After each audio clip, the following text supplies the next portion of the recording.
the Mets. Step right up and greet the Mets. Bring your kiddies, bring your wife.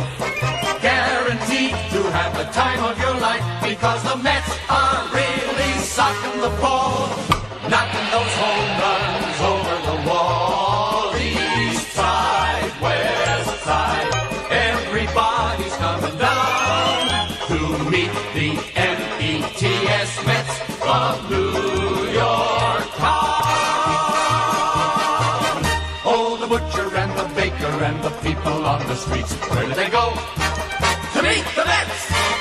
Oh, they're hollering and cheering and they're jumping in their seats. Where do they go? To meet the Mets! All the fans are true to the orange and blue, so hurry up and come on down, 'cause we got ourselves a ball club, the Mets of New York town. Give 'em a yell! Give 'em a hand! And let 'em know you're rooting in the stand. Come on and meet the Mets. Meet the Mets. Step right up and greet the Mets. Bring your kiddies, bring your wife. Guaranteed to have the time of your life, because the Mets are really socking the ball, knocking those home runs over the wall. East side, west side, everybody's coming down to meet the METS Mets of New York town, of New York town.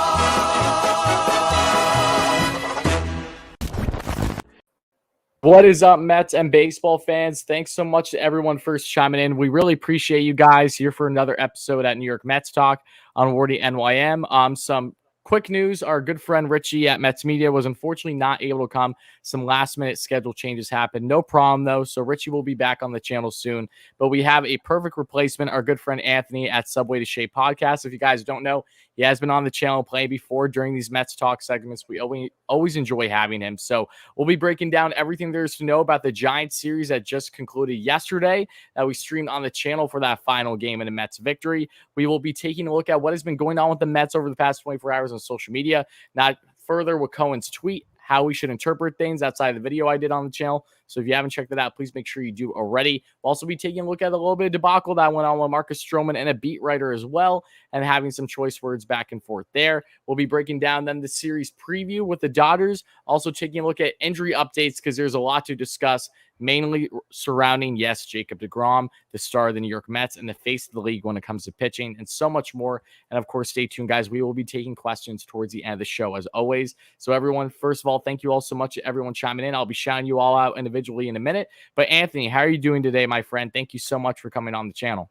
I'm good, brother. I'm good. I was actually getting ready to start my rundown for the podcast, and then I saw you tweet me, leave me a message on my Twitter, and I was like, oh, I can't say no. I just can't say no. So I appreciate you having me on again, man. I love it, brother.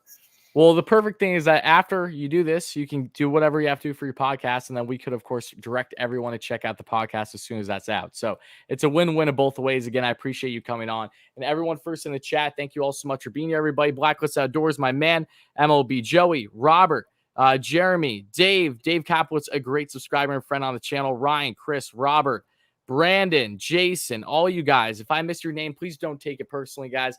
We have a lot to go over today. So as I mentioned, we will be taking all your questions, comments, and concerns towards the end. But yeah, a lot to break down here, folks. This has been a stressful time in Mets land for us. I've been saying in previous live streams, just when you thought we hit rock bottom, no, we're still continuing to tumble down and actually still hit a further bottom than what we've hit. Outside of yesterday, the Mets were going into their series finale against the Giants, already having lost their past 5 games, their worst losing streak of the year. Again, first time in how long really feels like since I believe the month of April, if my memory's not mistaken, that the Mets were below 500, 59-60 going into yesterday's series finale versus the Giants. But luckily, things did go in their favor, even though it was not pretty at all. So let's dive right into this Giants series. And again, guys, if you're just chiming in, please make sure to smash that like and subscribe on. Make sure to check out my good friend Anthony on Twitter or wherever you get your social medias. And of course, this podcast is Subway to Shea, wherever you find your podcast. But getting into game 1 of the series, it was awfully reminiscent, Anthony, correct me if I'm wrong, of the Dodgers series in a lot of ways, where the Mets found themselves once again competing really tough with not just the Dodgers, but now on paper, the best team really in baseball right now in San Fran. They have been so good all year long. I don't know what fountain of youth they're drinking now, but something's working in their favor. It's truly been remarkable what they're doing, and hats off to them. All I can do is say that I absolutely respect what they have done to this point this year. But the Mets had a tough game against them, and something that we saw all series long against them, nothing was a given. The Mets were keeping things very tight, and even though they lost in the end here 7-5, and it was a tough loss, don't get me wrong, it shows you just the potential this Mets club has if they can somehow, some way get to at least average hitting when it comes to either normal hitting or runners in scoring position. We know that they have been a bottom feeder in the league, and I broke that down further in my video regarding Steve Cohen and major changes potentially come heading in the offseason for the Mets. So check out that video, guys, if you haven't already. And Dave Kaplitz with a $3 donation. Thank you so much, Dave. Everyone get some hype in the chat and love for Dave. Really appreciate that, but you know I always do. But getting into game one here, they lost 7-5. Individual numbers, performances that stood out at least a little bit.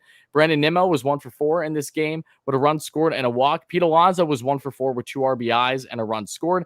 JD Davis was a standout of the night, though, hitting wise, was 3 for 4 with a run scored. So no RBIs for JD, but still had himself a really strong game. Jonathan VR, same thing. VR doing his magic that he's done at times to time for the Mets this season in a more everyday role thanks to injuries. 2 for 4 in this game with a run scored and 2 RBIs thanks to a pimped missile of a home run from Jonathan VR. And then James McCann was 2 for 4. This will be the last game McCann even plays in the series because he will then be out due to injury. We will get into that a little bit further. And then Brandon Drury was 1 for 1 with a pinch hit. He has been a pinch hitting god all year for the Mets. Whenever they need him in a pinch hitting role, he's been coming up clutch, still banging over 300 on the year, I believe. But now we get on to the pitching. And what we saw early in this game, Rich Hill was looking smooth. First couple innings, he was soaring, no problem against these Giants. Late night game out west, which we actually did live on the channel, as many of you guys were in attendance of. But then we got into kind of the third inning, and that's where really things started to take a toll for Rich Hill, unfortunately, going into the fourth as well. So he ended up finishing with 3.2 innings pitched, did give up only 2 runs, had 2 strikeouts, and now has just over a 4 ERA on the year.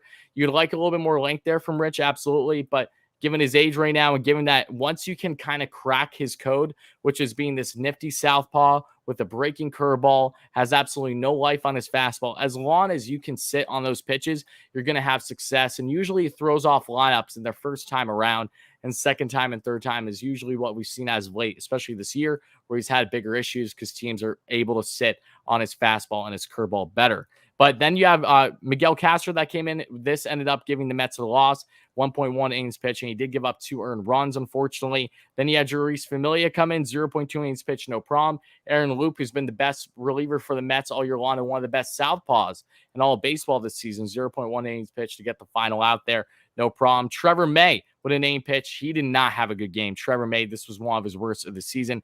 He's been up and down this year. I love Trevor May. I love everything about the guy, but he has been up and down like a normal reliever. He had 3 runs in 1 inning pitched, and then Seth Lugo finalized things for the Mets with 1 inning pitch without a problem. So the Mets finished this game losing 7-5, unfortunately. We're 1 for 7 with runners in scoring position and left 9 on base, going in hand with what they have done all throughout the season, being 1 for 5, 1 for 10. When it comes to runners in scoring position, leaving guys on base upwards of the double digits fairly consistently, which shows you, again, this team is getting on base. It's the most frustrating thing. But once they do, whether it's by a hit by pitcher or by a walk or even a potential single, they just have struggled so much it's beyond the point of even aggravation.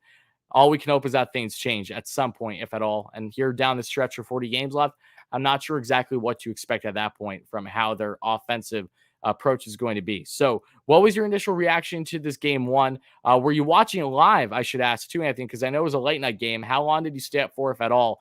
And what was your reactions going through the ebbs and flows of this entire one?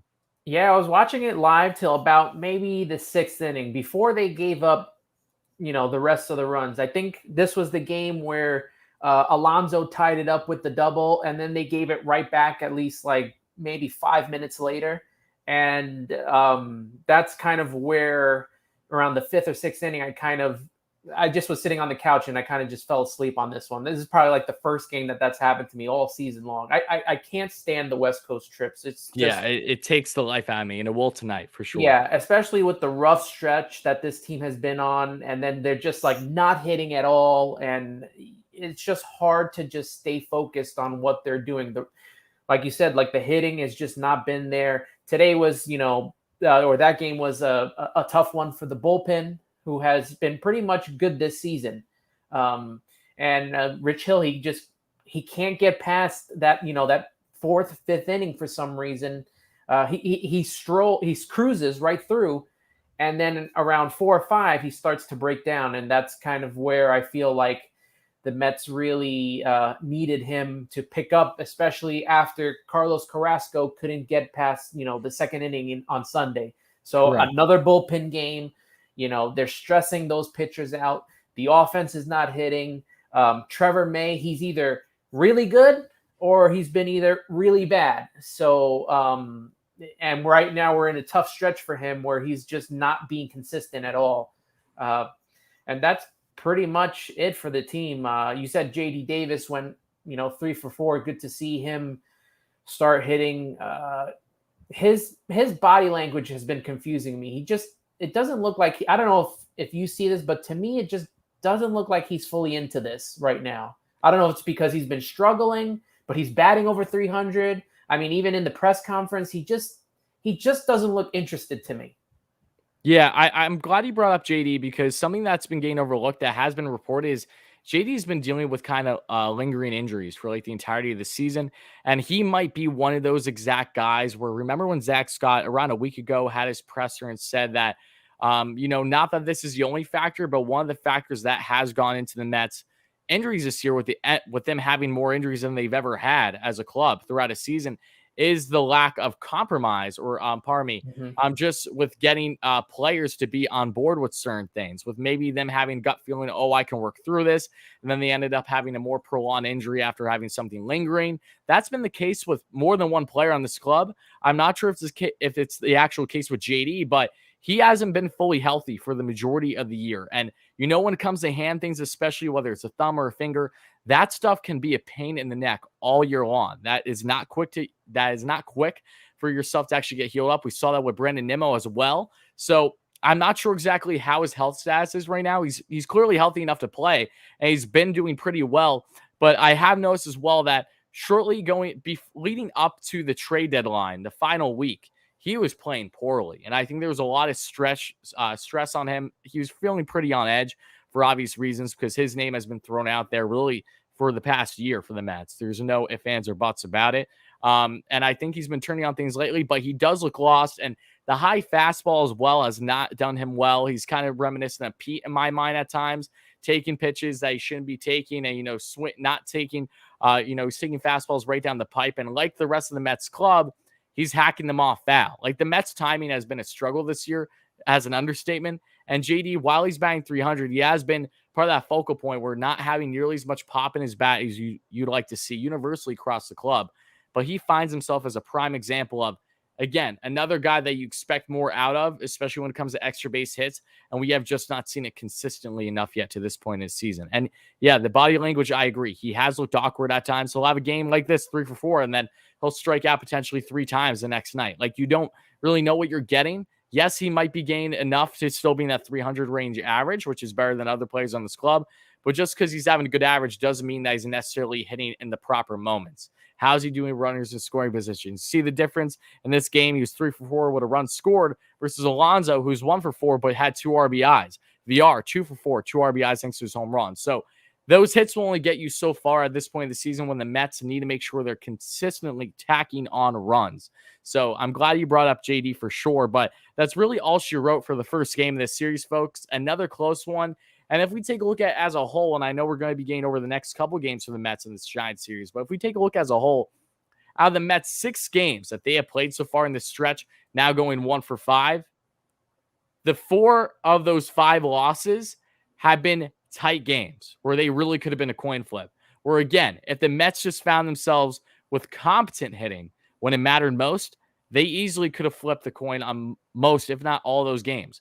3 of those 4 losses going into extra innings against the 2 best clubs out of the NL. Like, you can't really ask for much more from a Mets side of things as a fan, but the most obvious thing has been their lack of scoring when it matters most. And until that changes, we're going to continue to deal with our frustrations until they stop swinging at first pitch, which has been more evident with them having an aggressive approach, which in my mind is not working nearly enough. clearly, especially with guys on. I don't understand it. But again, I'm going to save that rant a little bit further until we get farther in today's live stream. So before I go further, again, thank you all so much to everyone that's been chiming in. Please make sure to smash that like and subscribe button if you are in fact new to the channel, if you enjoy consistent Mets content. And we will be live tonight as well for the Mets and Dodgers matchup. And we'll be breaking that all down. And make sure to chat my good friend Anthony at the Subway to Shea podcast, I'm having the pleasure of having him as the co-host today. So now getting into game 2, folks. Another heartbreaking loss. Fortunately, I'm going to be honest, I didn't watch this whole game. I fell asleep before the game ended. I had a gut feeling, and I hate when you have gut feelings because usually they come to fruition. I went to sleep early, woke up, was still crushed, obviously. Mets lost this game 3-2, and boy, oh boy, they didn't have much going until really late in the innings, thanks to a guy that has been the heaviest advocate for us to stay positive. So shout out to Pete Alonso. He's been single-handedly carrying this team on his back when it comes to clutch hits, clutch bombs, and we're going to get into it now. So the Mets lose game 2 of this series, losing back-to-back series now both to the Dodgers and now to the Giants, their 5th straight loss at this point in time.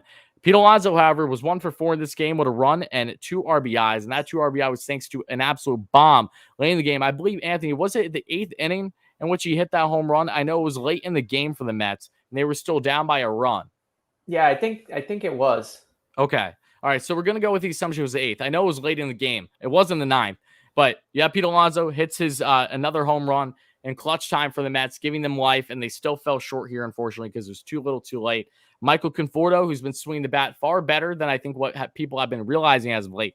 He was 1 for 4 in this game. J.D. Davis was 1 for 4. Patrick Mizeka coming in as a starting catcher last minute for the Mets because James McCann was a last-minute scratch thanks to back spasms. He's still currently out with injury. We will be expanding that further when we get into the injury update part of today's episode. But Kevin Pillar was 1 for 4 in this game. We'll be talking about Kevin real soon.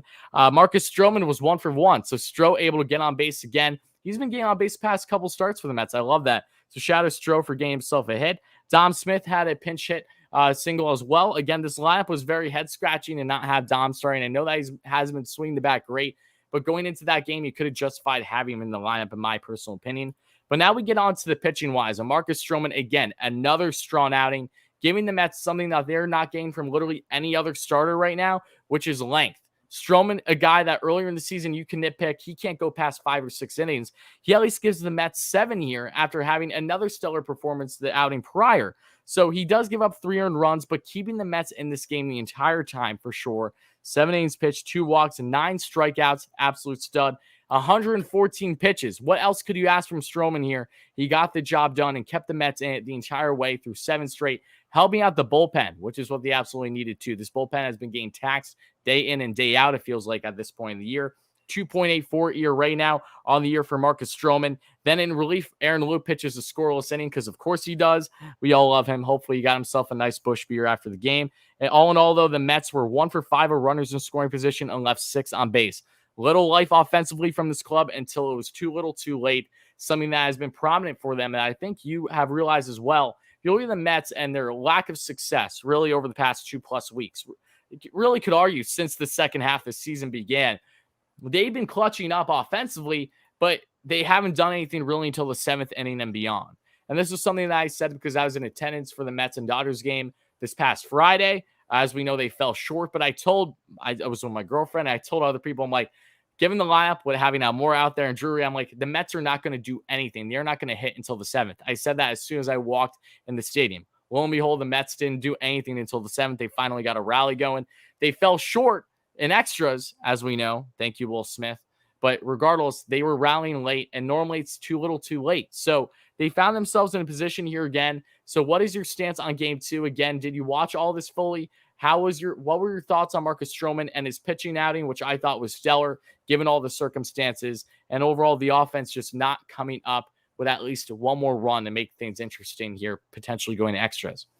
Yeah, I did stick around for this whole game. And it's funny that, 1 or 2 just clutch hits. That's all they needed. 1 or 2 clutch hits. And they actually probably could have won the Dodgers series, going back to your comment on the Dodgers for the first 2 games. 1 or 2 clutch hits. Same thing goes on these games against the Giants. 1 or 2 clutch hits, and it's going the opposite way. But the Mets just are having hard luck. Their approach hitting is not good. And, it continues to show. They continue to go after first pitches. they continue to take some bad strikes, and this is why we are where we are at this moment in time. I think one thing that's forgotten about this game, I know people want to get on Marcus Strowman, but literally like 5 minutes before the game was about to start, James McCann was taken out with back spasm. So then he's got to switch his whole, I guess, getting ready for Mizeka to be his catcher. And then you see them talking, especially after the first inning, because of, he gave up that home run at the start, the 2-run homer. And that kind of, I guess, set things in motion for the start of the game. But then you see Nito talking with him and, Mizeka, they're all talking together, and they settled down. I know he gave up the home run. I think it was La Stella or Longoria to make it 3-0.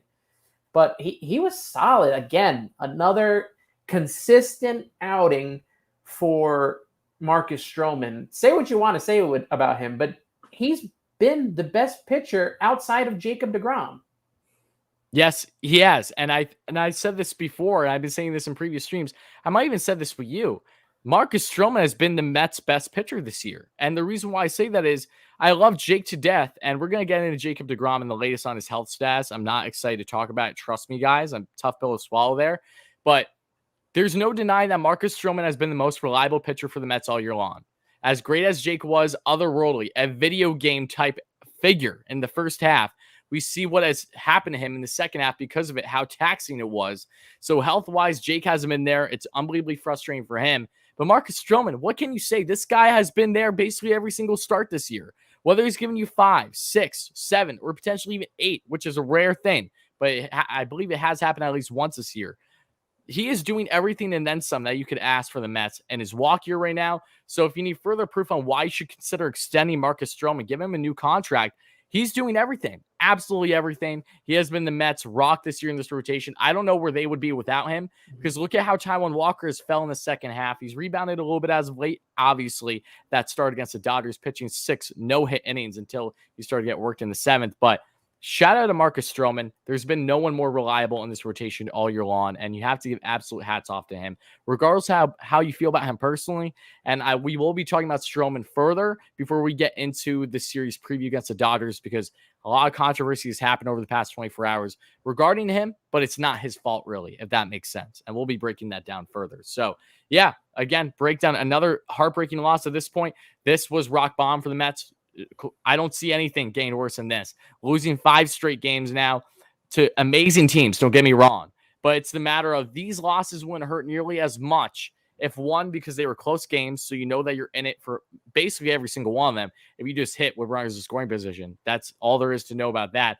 But 2, the Mets not taking advantage of the opportunities given to them earlier this season in the first half and the second half. Think about the Pirates. Think about the Reds when they weren't rolling. Think about, the Miami Marlins. Like all these teams, the Mets just simply have not taken advantage of, and now they're biting the bullet because of it, and they only have themselves to blame. So it's frustrating as all hell. I beat it to a dead horse. I talk about it every single day, I feel like, but they are I told myself, if the Mets lost down first before they lost out on the division, it would be because of them. It wouldn't be because of really as much of the successes of other clubs. Yes, give credit where credit's due with the Phillies and now the Braves, who are currently leading first by a good amount right now. But at the end of the day, this was the Mets division to lose. They did not have it for 80 plus days without a reason. So here we are now. We're still in third place. Now let's get into game 3 of this series, because my goodness, if a team did not need it more, I don't know what team could have used this win more than the Mets right now. Again, below 500, 5-game losing streak. Everything was wrong. And this was another dreadful game for the majority of the game. Tyler McGill pitches an absolute gem for the Mets here. Let's shout out McGill before we get into the individual player statistics offensively. Tyler McGill coming in. He's been a little roughed up in previous, nothing crazy, but since the second half, not since the second half, but really when you look at how he did in Philly, which I was in attendance, the Marlins game, he hasn't been fantastic, and I was in attendance for the Dodgers game as well. But he hasn't been terrible either. He's kept the Mets in it every game. Even if he's giving up 3 to 4 runs, he's kept them in it to at least not make it a complete blowout. And I shout him out for that, the rookie. But McGill has his best start that we've seen in a while now. 6.1 innings pitch. Just 6 innings pitch. 1 earned run. 2 walks, 6 strikeouts, 3.21 ERA. And this is against a San Francisco Giants team that has had more home runs than any other club in baseball. Like, it's fantastic to see what he has done here. So shout out to Tyler Miguel, kept the Mets in this one, and was in line for the loss in typical Jacob deGrom fashion up until the Mets got to the 9th inning. So let's get into it. The Mets won this one 6-2 in the 12th inning. But let's start off with Brandon Nimmo in this game, 2 for 6. Jeff McNeil was 1 for 5. Jeff did not have a good game. He got a hit later in the game, however, 2 runs scored. Pete Alonso, Big Me Pete, getting a run scored, 1 for 3, was hit by a pitch then on the elbow later in the game that ended up his departure. But thankfully, it looks like Pete's going to be okay. Just naturally probably having some swelling under there. He needs to take off that guard he had. And thank God he had the elbow brace on, for when the ball was being thrown at him. Because if he didn't, that's a 96 heater right in on him. That did not feel good. So thankfully, he at least had some type of protection. So it wasn't anything more serious than what we saw. Then we have Michael Conforto was 2 for 6 with an RBI. The most clutch RBI the Mets could have asked for. My goodness gracious. Michael coming in absolutely clutch for the Mets here. And I believe this was the RBI that gave the Mets, I'm trying to think. This was the RBI that gave the Mets the tie in the 9th.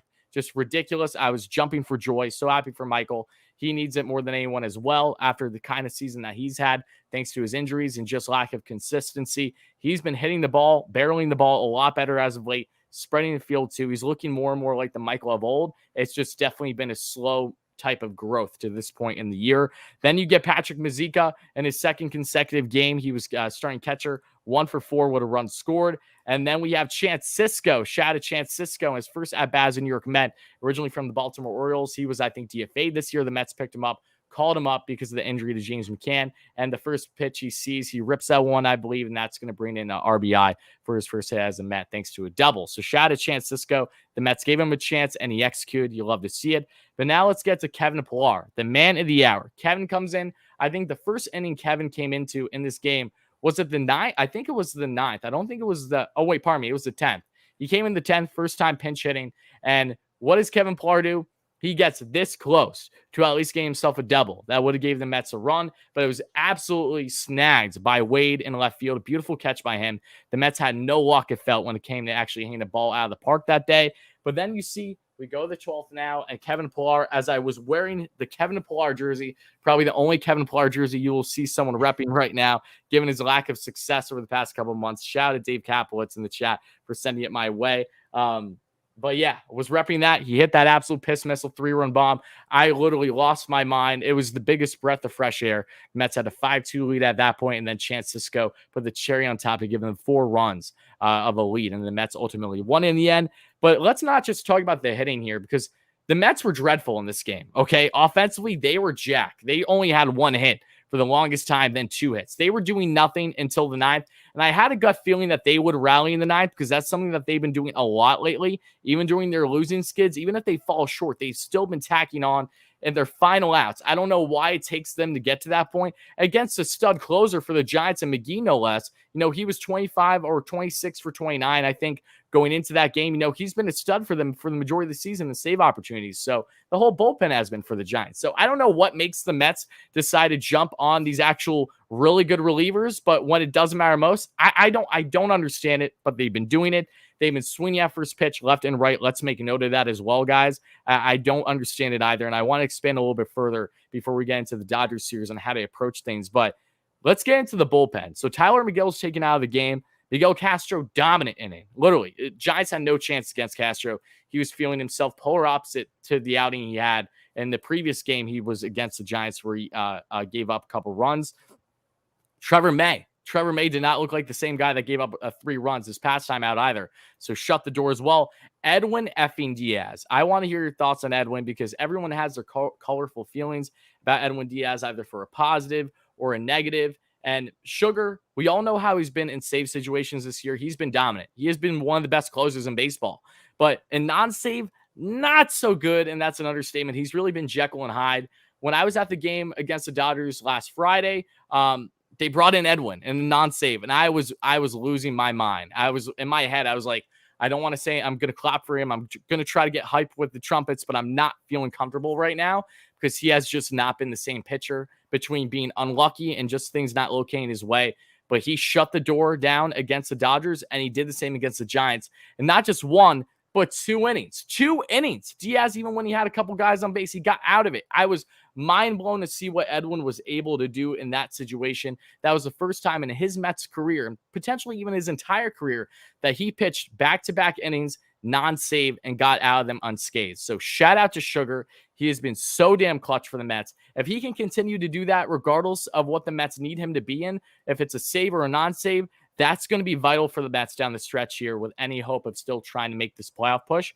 But then you have Jeurys Familia as well with any pitch, no problem. And then Jake Reed in his 4th inning now with the Mets. He had 3 scoreless against the Dodgers on the Sunday game in which the Mets got blown out, as we know. But Jake Reed, this right-handed submariner, comes in, shuts the door down on the Giants to give the Mets the win in the end. He gets his save. And the Mets were 4 for 13 with runners in scoring position in this game and left 10 on base. So, again, you guys saw, if you guys were watching the stream, if you're watching live, I was frustrated as all hell throughout the entirety of the game. The offense just wasn't there. And don't get me wrong, the Giants have good pitching, but this is also the same game that Anthony DeSclafani, who's been a huge stud of their rotation, was pulled in the 2nd inning, thanks to injury. Bullpen games don't go the Mets' way either. Have you noticed that, Anthony? I don't remember a game this year where the Mets have faced a bullpen game with having a spot starter and then going all through, say, 4 or 5 relievers and actually executing. I don't remember one this year where they have actually done that. So let me hear your thoughts on this game. It was a crazy win. The Mets needed more than anything. They have momentum on their side finally. Breath of fresh air to them. They're back even 500 on the season. Nothing changed in standings because the Braves won yesterday, even though they were up 7-0 and they won 11-9 in the end. The Marlins, those pesky SOBs, almost got close. They couldn't win it in the end. Unfortunately, that would have benefited the Mets, but they're 4.5 out of the first place in the division. And the Phillies, I don't know how they've done today. I know they were winning earlier, but they did lose the series overall against the Diamondbacks. So the Mets were only 1 game out up until their game today for the Phillies. So what's your overall thoughts on this game and reaction to finally seeing the Mets win this one and end in the fashion that they did? Well, the offense still does not, I'm not enthused yet. Like you said, that throughout the first 8 innings did absolutely nothing. Nothing changed in the approach. I mean, we saw parts where I think they got Nimmo on base, who's always getting on base, and then McNeil would come up and he would swing at the first pitch, and then it's a double play. I mean, it's still the same stuff. The approach has not changed, even though whatever Hugh Quattlebaum said before the game and Louis Rojas said before the game, nothing has changed for me offensively. They got a really good pitch to Kevin Pillar, and he hit the home run. And thankfully, we got a little bit of bench mob action again. They're still alive. Chance for Cisco, too. Good job by him. His first at bat, scoring a run. Player of the game for me, though, has got to be Edwin Diaz. I mean, I know he gets a lot of slack, but the dude came in, non-save situation, pitches a good inning. I think it was on 6 or 7 pitches. I think he got the first 2 outs on the first 2 pitches of the inning. And then he comes back for the 10th, which they, get a runner on, as how the extra innings now go. And he was still able to get out of it without giving up a run. I mean, if that's not a clutch performance by Edwin Diaz, I don't know what is. So he did his job. Familia had his little issue there, but, they got through it. And I love Jake Reed's arm action. I love that side arm action. And I hope we get to see a lot more of him to come this season because he's pitched well so far this series and the Dodgers series. Former Dodger, no less, too. Yeah. He has an interesting story because I don't remember exactly what happened, but I know that his wife or girlfriend was part of the Olympics this year, and that was going in hand with some things going on because that was during the same time that he was then, I think that was when he was DFA'd by the Dodgers and picked up by the Rays, and over a short period of time, or maybe it was vice versa, and then the Mets ended up picking him up. But I said on Twitter that when the Mets picked him, you look at his numbers, he's looked really solid in the minors this year, hasn't had many opportunities, but when he's done, he's been okay. So I was like, this could be a sneaky good pickup for the Mets. And there's always something about those deceptive releases, especially if you haven't seen it often. It doesn't matter what stuff the guy really has, as long as he doesn't even hand it over the plate, good things probably happen. And that's what we saw. So yeah, keep going. But yeah, I just want to add, I was very impressed with Jake Reed so far. Yeah, Michael Conforto, a much needed clutch hit. I mean, he's been hitting well over the last couple of weeks, but for me, I need to see more clutch hits out of him. He's been coming up with a lot of men on base and either, grounding out, getting a sacrifice, which is needed, but, I expect a lot more from Michael Conforto, especially since at the beginning of the season, I was all there for him getting a contract extension. And I kind of feel like I was been fooled. It's kind of a tale of two teams, if you think of it. The Giants are kind of like what the Mets should be right now. We had all these high hopes for the Mets because we think that, their players should be playing at that high level. Whereas in the Giants, you have guys that have underachieved for the last couple of years and now having their big year again.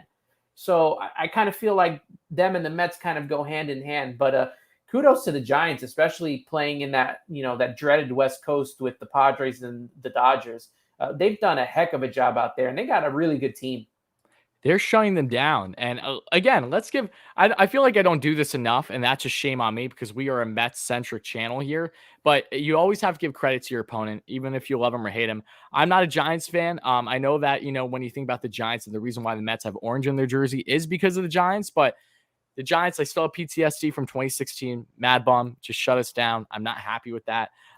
It's a little really refreshing knowing that he isn't with them anymore. And he's not the same that he once was. He was a fantastic pitcher, just sucked in that game. The Mets couldn't do anything. The Mets looked lifeless offensively in that game, just like that they've had numerous times this year. They got mowed down. But the Giants, I think what really has been a huge contribution to their success is Gabe Kapler, their manager. As we know, he was previously with the Phillies, did not really do that well there, was very up and down, had some strong starts this season with them, and then the second half, they just fell apart. And it seems like he's really doing well there. I know that from everything that I've read and seen, the players absolutely love him.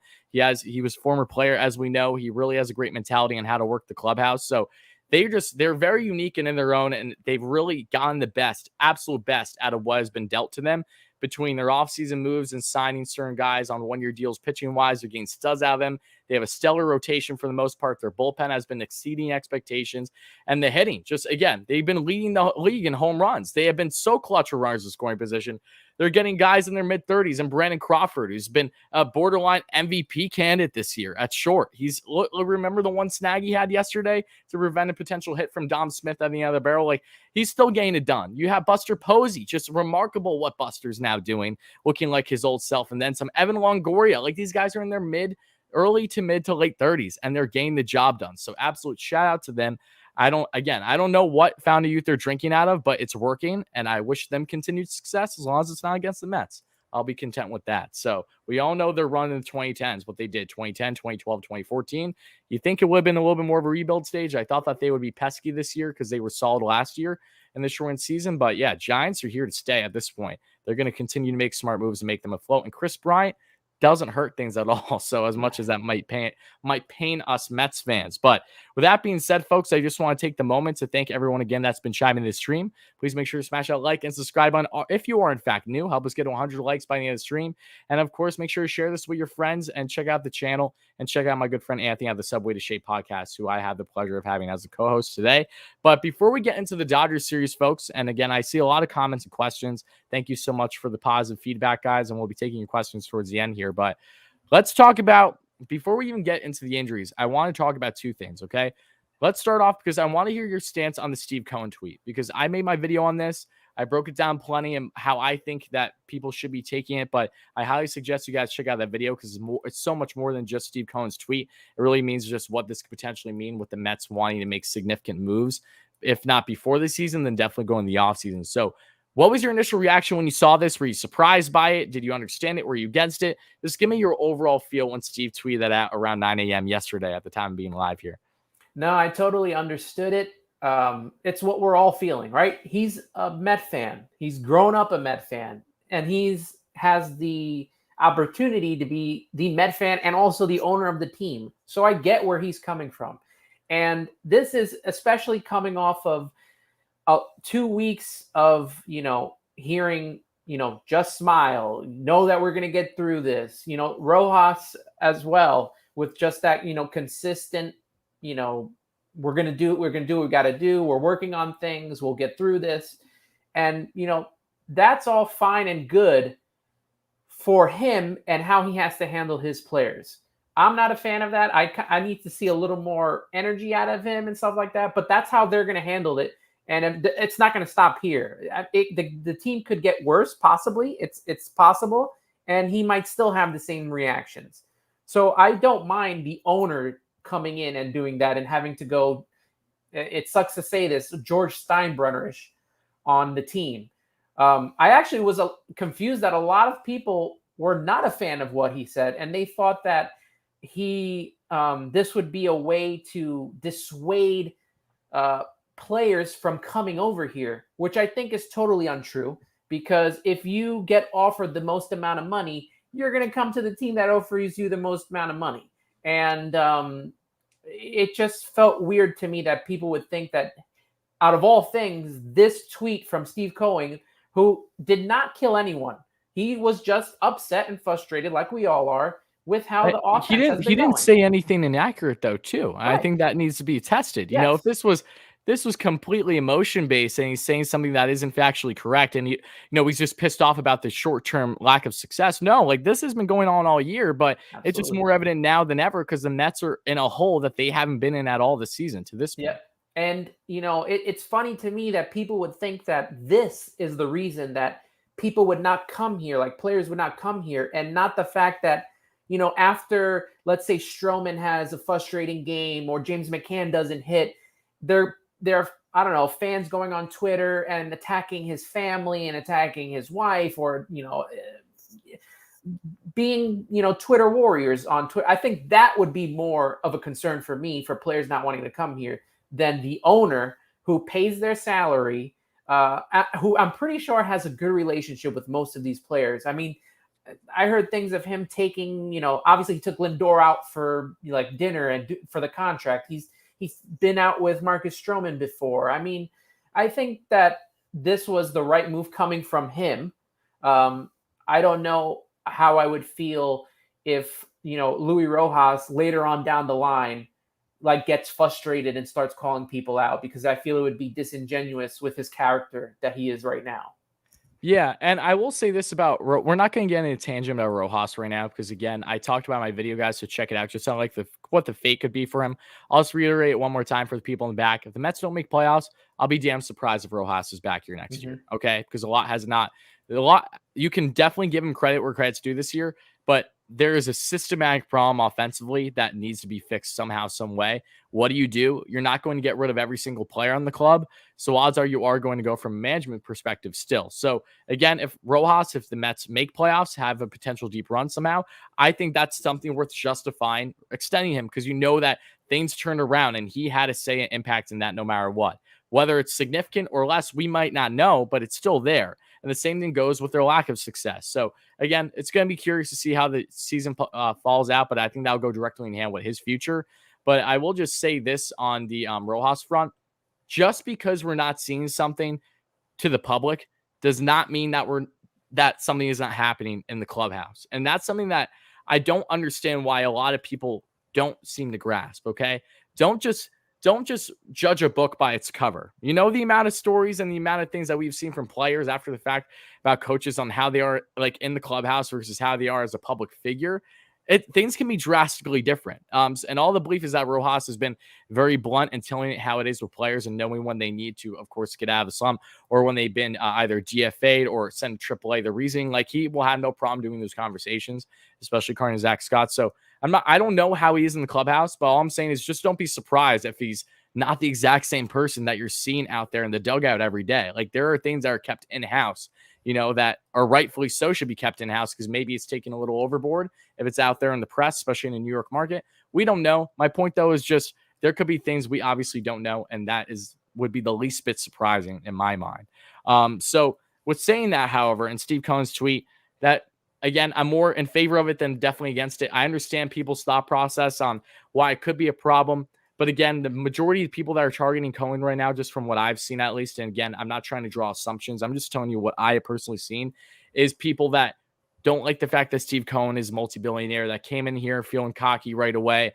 Rival executives have had their choice words about him. And it's more so of people just feeling that, it's not a good look that you're really targeting your players, but I don't believe that he's really targeting these players. In my opinion, I think his target was to bring a fire under this team's ass and hope it helps for the better, because they have his endless support. Most of the players, if not all players on the club, have his personal cell phone number to reach out. How many teams do you have owners where you're allowed to reach out like that? It's not common at all. He's breaking societal norms. And naturally, if you do something that is not the norm of what you see with opposing clubs, you're going to have your repercussions of people just not liking that, because it doesn't go in hand with the conformist mentality. Something that if it ain't broke, why fix it type thing. But Steve just has a different mentality on things. And whether you love him or hate him for that is your opinion. But I don't think he's in the wrong for what he said. You're perfectly fine to have your own opinion if you didn't like it going public. Perfectly understand that. Everyone's going to feel their own way. I'm just telling you from my personal opinion, I did not have an issue with it, but I understand where other people are coming from.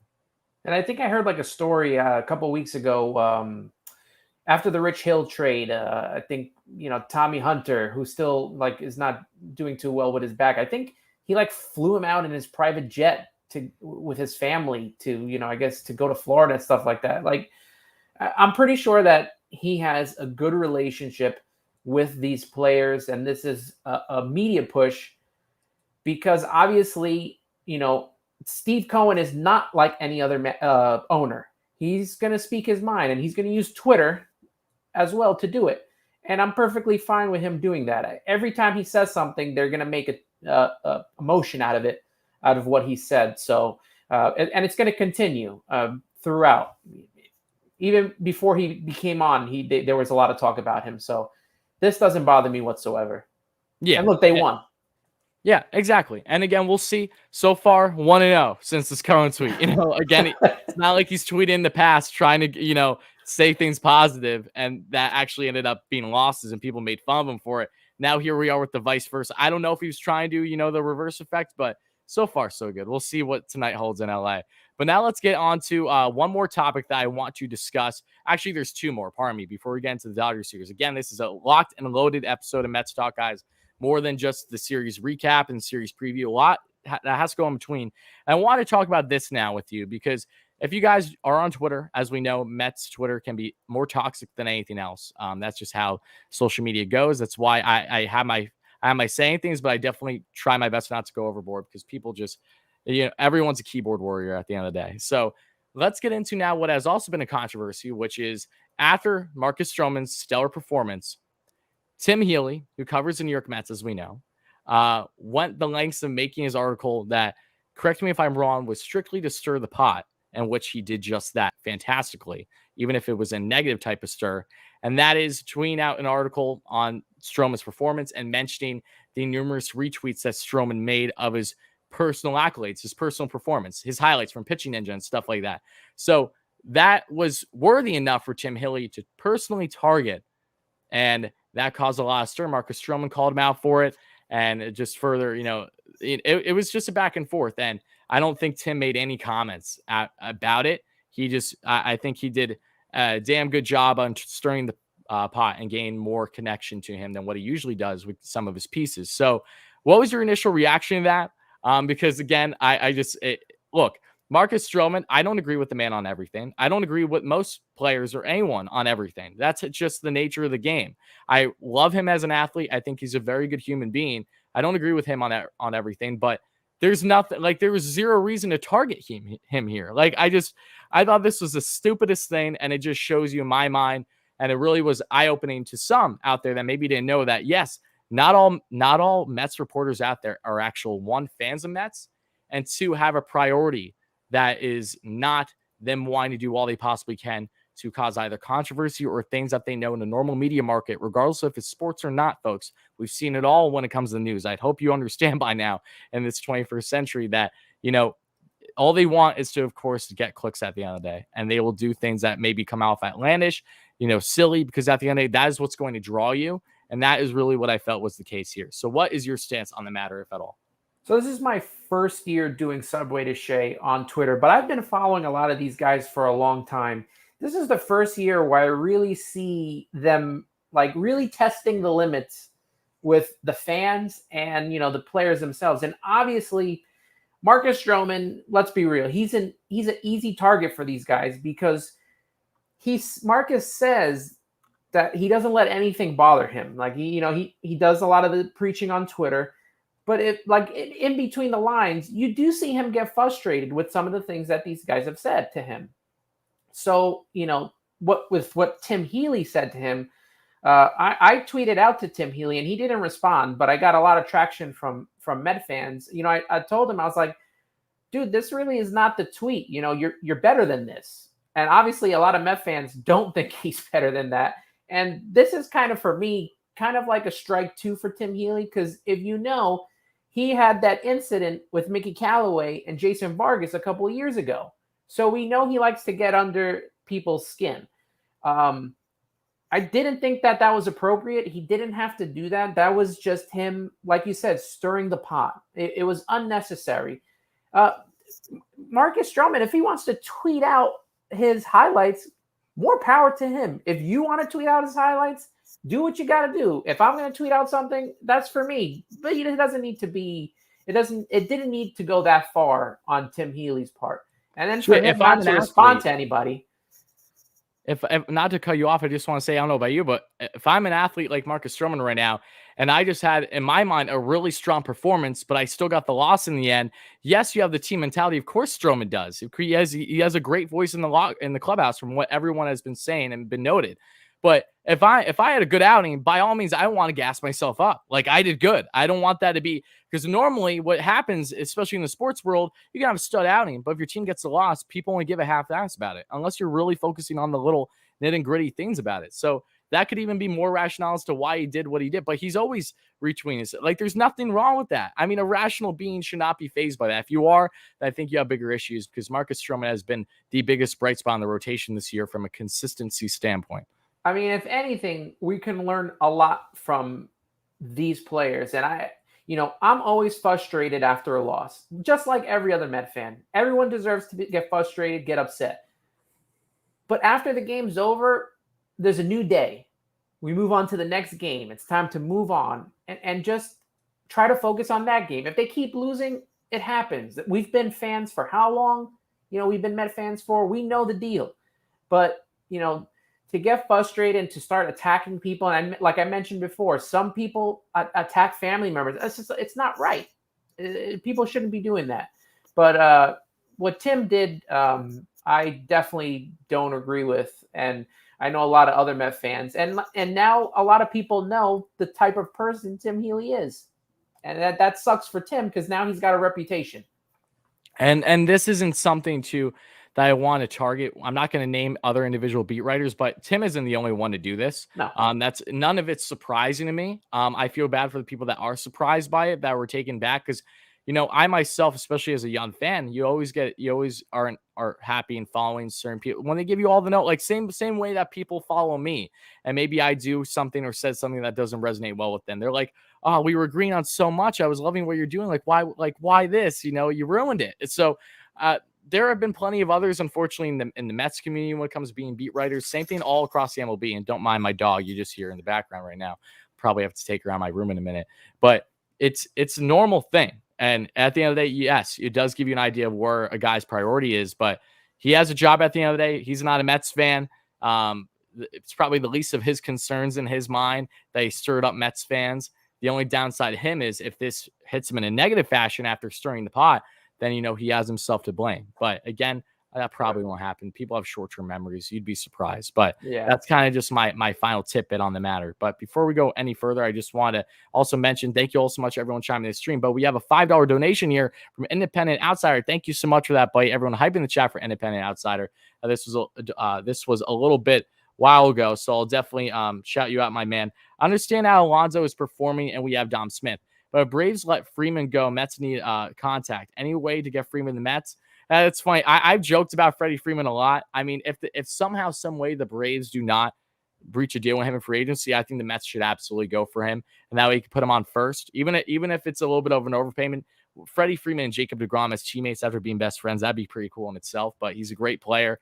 NL MVP, as we know, just from this past year, still getting the job done. Yes, he's going to continue to probably decline a little bit, but he's in a position that is the least tasking out, for the most part, at being first. Put him on first even. Then you can put one of Pete or Dom at DH and see what happens. If it's Pete, then you figure out if you're going to keep Dom in the left or if you're going to do something else with Dom, whatever it's going to be. So I don't think it's impossible, my man. Thank you so much for the donation, but I do think it's very unlikely. I just tweet those things out. I've done in the past to really stir the pot because I know he's a free agent, to mess with Braves fans, because it's good fun at the end of the day. But I'll have to see. Jake better get to work on that then.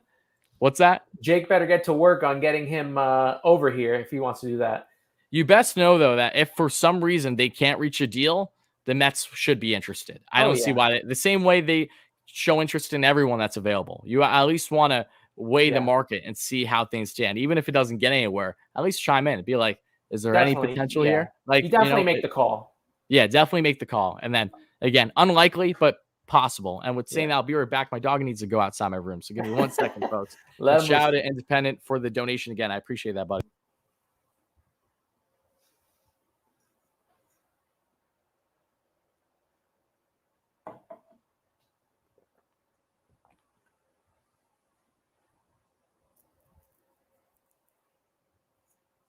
All right, folks, now let's get into the final topic before we get to the Dodgers series, because this is a very important one as well, and that is going to be injury updates, okay? So this is something that I haven't done in every single Mets segment in the past, but something I'm going to try to do my best in the future. A lot of injury updates. Should we start with Jake or should we end with Jake?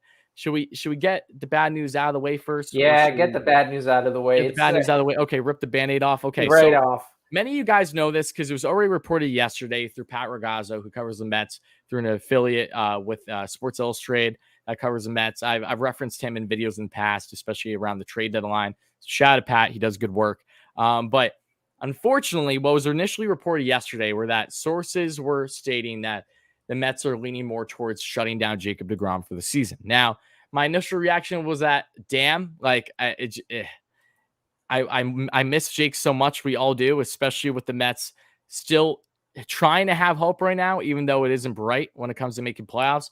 If they find themselves somehow, some way getting in there, you want Jake in playoffs, obviously. And if you can't have him, damn, does that put a damper on things, let alone just down the stretch here for remainder of the year. But I wasn't surprised either. And then it was further reported today that there's basically like a 99.9% chance that he will be shut down. So I want to know your initial reaction to that. Everyone in the chat, feel free to let me know your reaction to this about deGrom. It absolutely sucks. This guy, really, I think what the most frustrating thing is for me is not having a DH again, because up until his most recent injury that he has had now 2 setbacks on, as we know, because he was originally supposed to come back, had 2 weeks of no throwing, nothing. Now he got set back again, and that's led them to wanting to shut him down for the year. But up until that injury, all his previous injuries, he said himself, were from swings.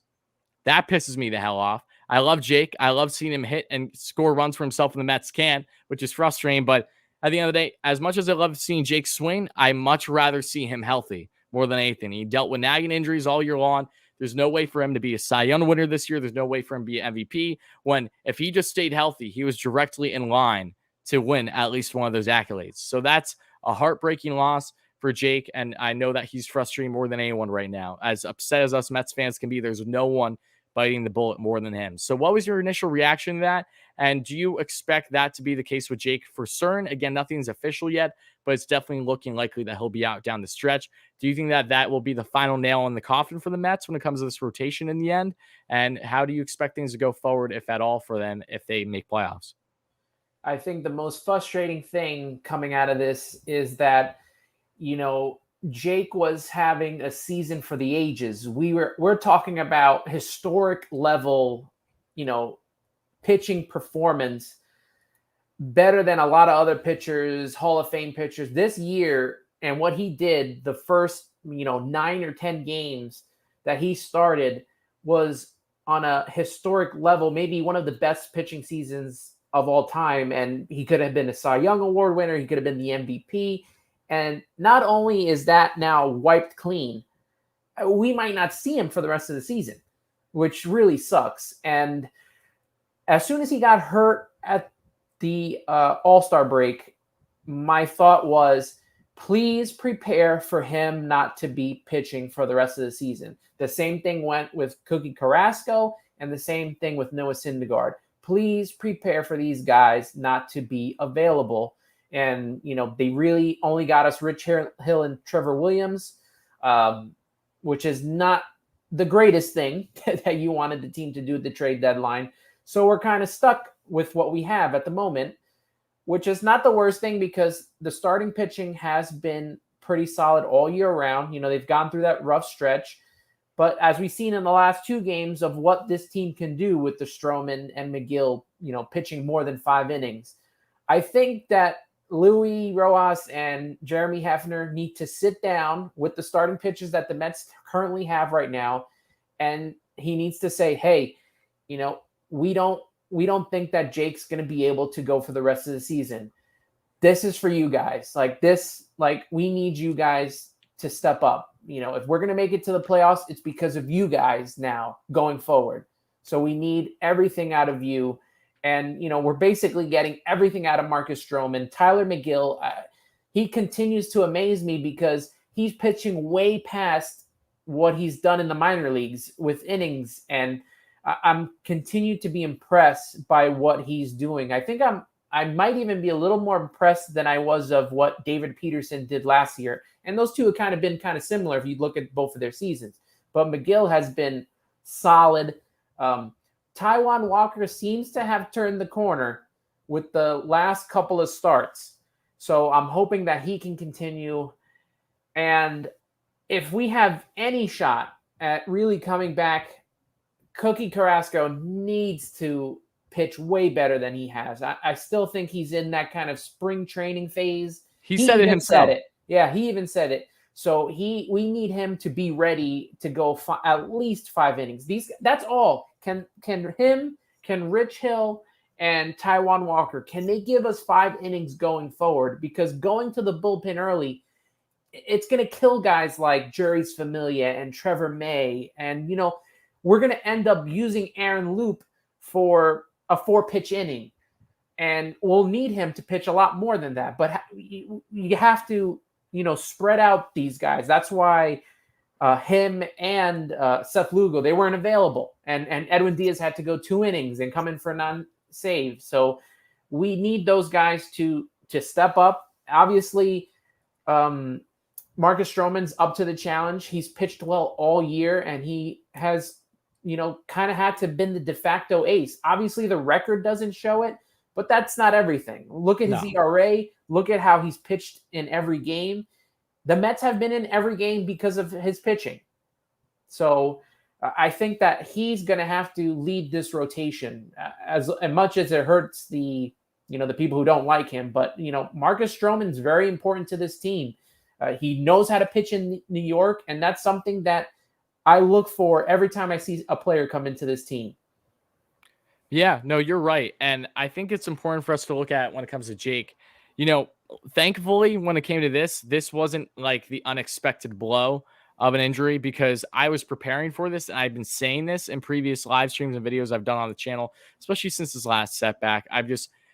Don't get me wrong, it absolutely sucks, but I know that emotionally I would be so much worse depending on where the Mets would be in this season, and if this was just abrupt, So yeah, the question now for Jake is, what is next step for him? Because they've been very hush hush, and you always hate that, not that we should know everything, but at the end of the day, if this is our star player and we don't necessarily know the details, and you just know he got shut down again, we all just have to pray that it's not a situation where it's like Tommy John again, because if that is, then that'll be horrendous. You're talking, at least, a year and a half gone, and he's going into his mid-30s now. So that will do more damage than good.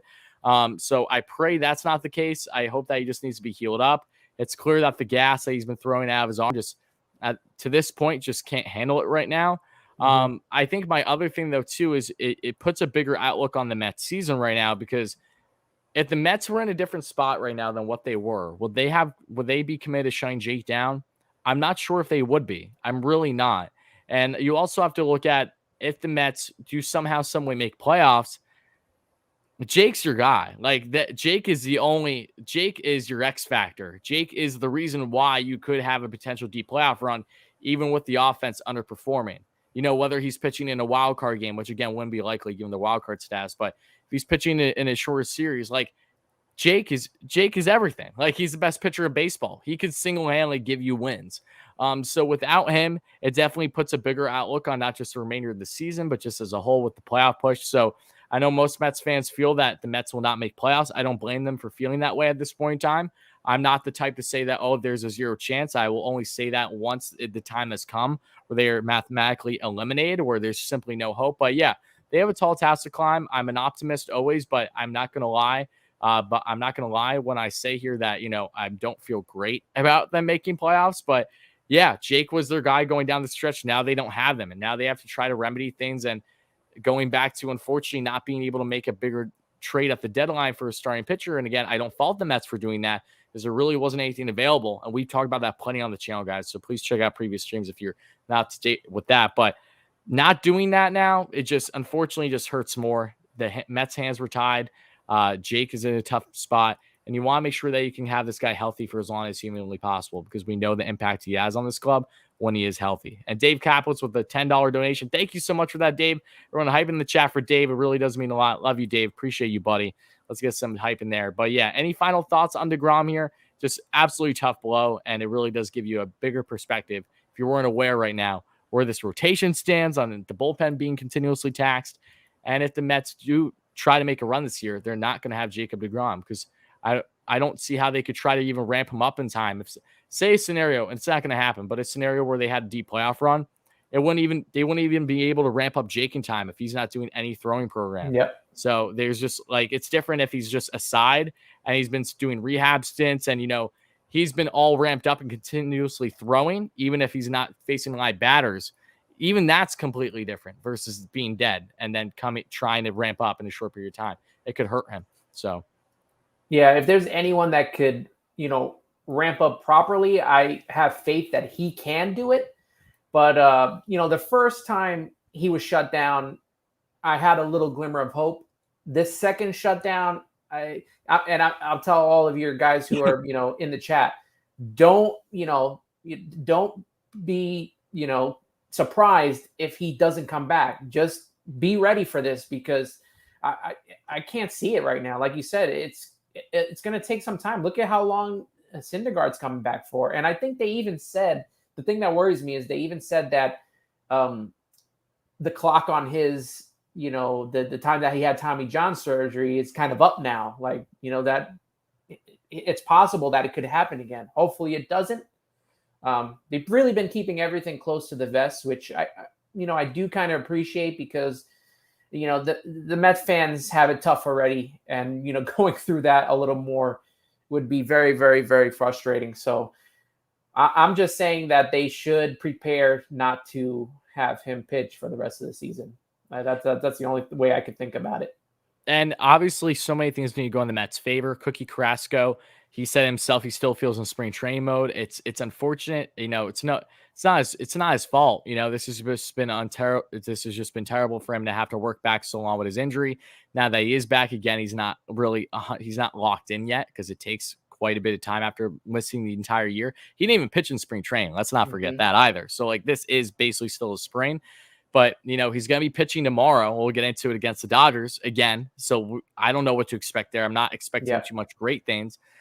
Just with the Dodgers, don't know what to expect. It's not like he has crazy high velo. He's normally better for his off-speed stuff. When the slider's working, we've seen glimpses of it, but not enough yet. So Cookie's a big question mark. And Noah Syndergaard, he will be the X factor in my mind for the Mets because we're losing Jake. If Noah comes back and say, early September, right? Let's say the assumption is that Noah's actually able to come back and make his first appearance early September coming out of the pen. So that's the way that they avoid doing rehab assignments because he's been facing live batters with Lindor and other Mets right now that are currently either injured or, just able to take some hacks.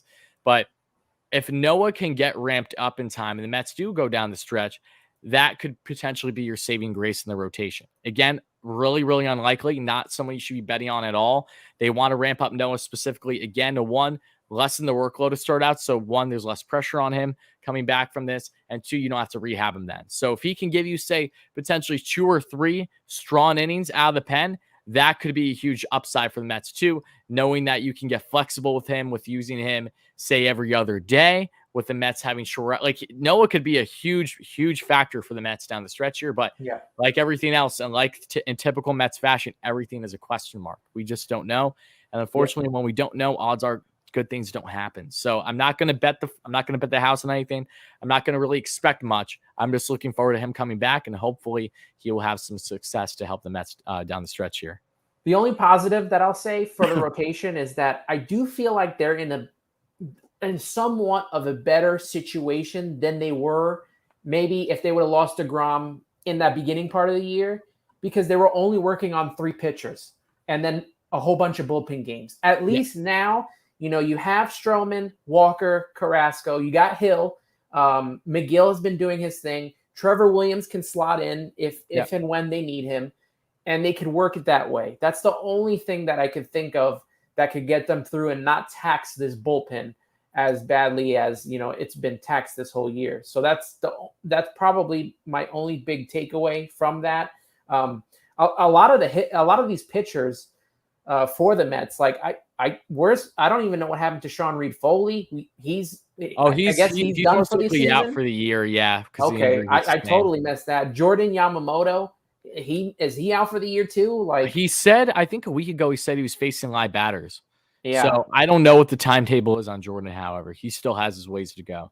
Yeah, it's going to be interesting to see if they start to even, like you said, ramp up Syndergaard to start now with the way DeGrom has gone. But I think even past September, I think that maybe the middle of September he comes back, because now we're closing in on the last week of August. Is he going to get into games? Like, it's going to take a while for him to come back too. Yeah, exactly. And I think I'm just for still trying to have hope in the season.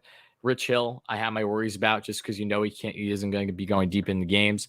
Cookie, a big thing. We were hoping more from Cookie at this point. We just haven't gotten it. Trevor Williams is a guy though that again can help lessen the blow when it comes to the bullpen, but they have to be very nitpicky on when they bring him up for certain situations too. So again, a lot of question marks at the end of the day, but let's get out of this negativity. Let's talk about some positives, at least with the injury report now. And that is when it comes to the hitters. Francisco Lindor, as we know, took some hacks against Noah Syndergaard. Did not look great in his hacks, but again, I think it's really just him getting, he's not locked in, obviously, just him getting ready. He's been doing really good. It looks like Lindor should be back soon.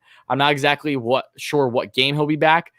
They might want to start him in a rehab assignment, but there is also a potential belief that they don't want to either. So I don't know if they're going to rehab him or not, but he is definitely turning for the better. And I do believe we are going to see him before the month ends. There is plenty of hope that we're going to see Lindor before September hits. Javi Baez should be off of the 10-day IL, his final day. If he was put on last Friday when I was at the Mets game against the Dodgers, he should be off on Sunday. So I'm assuming Javi will be available hopefully early next week. He took some grounders recently dealing with his back spasms. As we know, that's why he's been on the 10-day, not his heel, more so of his back spasms. Luis Gourmet, I have not seen much updates about, but I know he's been on the IL. Hopefully he'll be back soon, because Gourmet is so clutch off that bench and can really be starting whenever they need him to. He's been so underrated, has been Gourmet this year in my mind. One of the few bright spots as well at times for the Mets. James McCann is still day-to-day right now. We'll see. I don't know if he's starting tonight. He might. I know he's been still dealing with his back spasms. And Tomas Nido as well is still on the IL with something going on with his thumb. So Nido should hopefully be back once the 10-day is up. But still, it looks like for the most of these guys, I don't expect anyone to come back during this Dodgers series. At the earliest, we could see some people from what I'm seeing right now in the Giants series, the final series of this Mets horrendous 14-game stretch against the two teams in baseball next week back at home at Citi Field. So with that being said, let's finally get into the other really important segment here, and that is going to be the Dodgers series preview. So as we know, the Mets were just swept by the LA Dodgers. 2 of those 3 games they easily could have won, but they didn't. Pitching absolutely stood on its head for them, but they could not get the runs when it mattered most. Again, I was at that first game of the series. I know how it was going. Will Smith hit a home run in every single game against us. That was not fun either. So Dodgers, they have it all. That's all there is to say. They are the team to beat this year. If you didn't think that they were going into this year, well, they have Max Scherzer and Trey Turner now to add on to that. So don't get me wrong, LA's been injury plagued all year. They have dealt with a plethora of injuries, and they are still overcoming that adversity. They're not even first in their division, and it looks more than likely that they do, in fact, will make playoffs this year, but it'll be in the wild card. So they'll probably have a wild card battle with one of the Padres or the Reds at this rate. But LA is 75-46 on the year. Yeah, it would be nice if the Mets could find themselves in that column, hopefully next season, because it ain't happening this year when it comes to win and loss ratio. They've won 10 of their last 11, though, and 6 straight games. So after sweeping the Mets, they swept the Pittsburgh Pirates at home without a problem. Shouldn't be surprised against the Pirates that the Dodgers just absolutely murder them. But yeah, Dodgers have won 10 of their last 11. The only loss came in the series finale against the Phillies prior to meeting up with the Mets. Game 1 of the series, from what I've seen, is still to be determined on pitching matchups. Yes, still to be determined through the MLB app, but Taijuan Walker is on the mound today for the Mets after pitching flawlessly against the Dodgers last Saturday, in which he had 6 no-hit innings. But Walker's 7-7 on the year, 3.75 ERA. Really encouraging stuff that we saw from his last outing. So hopefully that continues tonight. I will be live for tonight's game as well, guys. So in case you didn't know, I will be live streaming. I will have that stream set up shortly after this live stream. I'll get the thumbnail up and you guys can turn on the notifications, all that fun stuff. It's going to be a late night here on the channel, and it'll be to be determined. So I don't know who they're pitching yet for the Dodgers, but we'll find out probably right after we go live here, because that's usually how these things work. Game 2 will be Cookie Carrasco on the mound tomorrow. He's 0-1 on the year with a 10.32 ERA. Directly in hand with him gained Shell, and unfortunately against the Dodgers in just a couple innings 5 days ago. Walker Buehler, who's one of, if not the best pitcher in all of the NL, will be on the mound. He really gave the Mets a hard time, as we know. 12-2 on the year with a 2.09 ERA. Just an absolute stud. Buehler, year in and year out, has just been one of the most consistent pitchers in all of baseball. Nothing else to say there. Game 3 is going to be Rich Hill, Dick Mound on the mound for the Mets. 6-4 on the year with a 4.08 ERA. Facing off against Mad Max Scherzer, so some fun nicknames here. Max 10-4 on the year with a 2.69 ERA.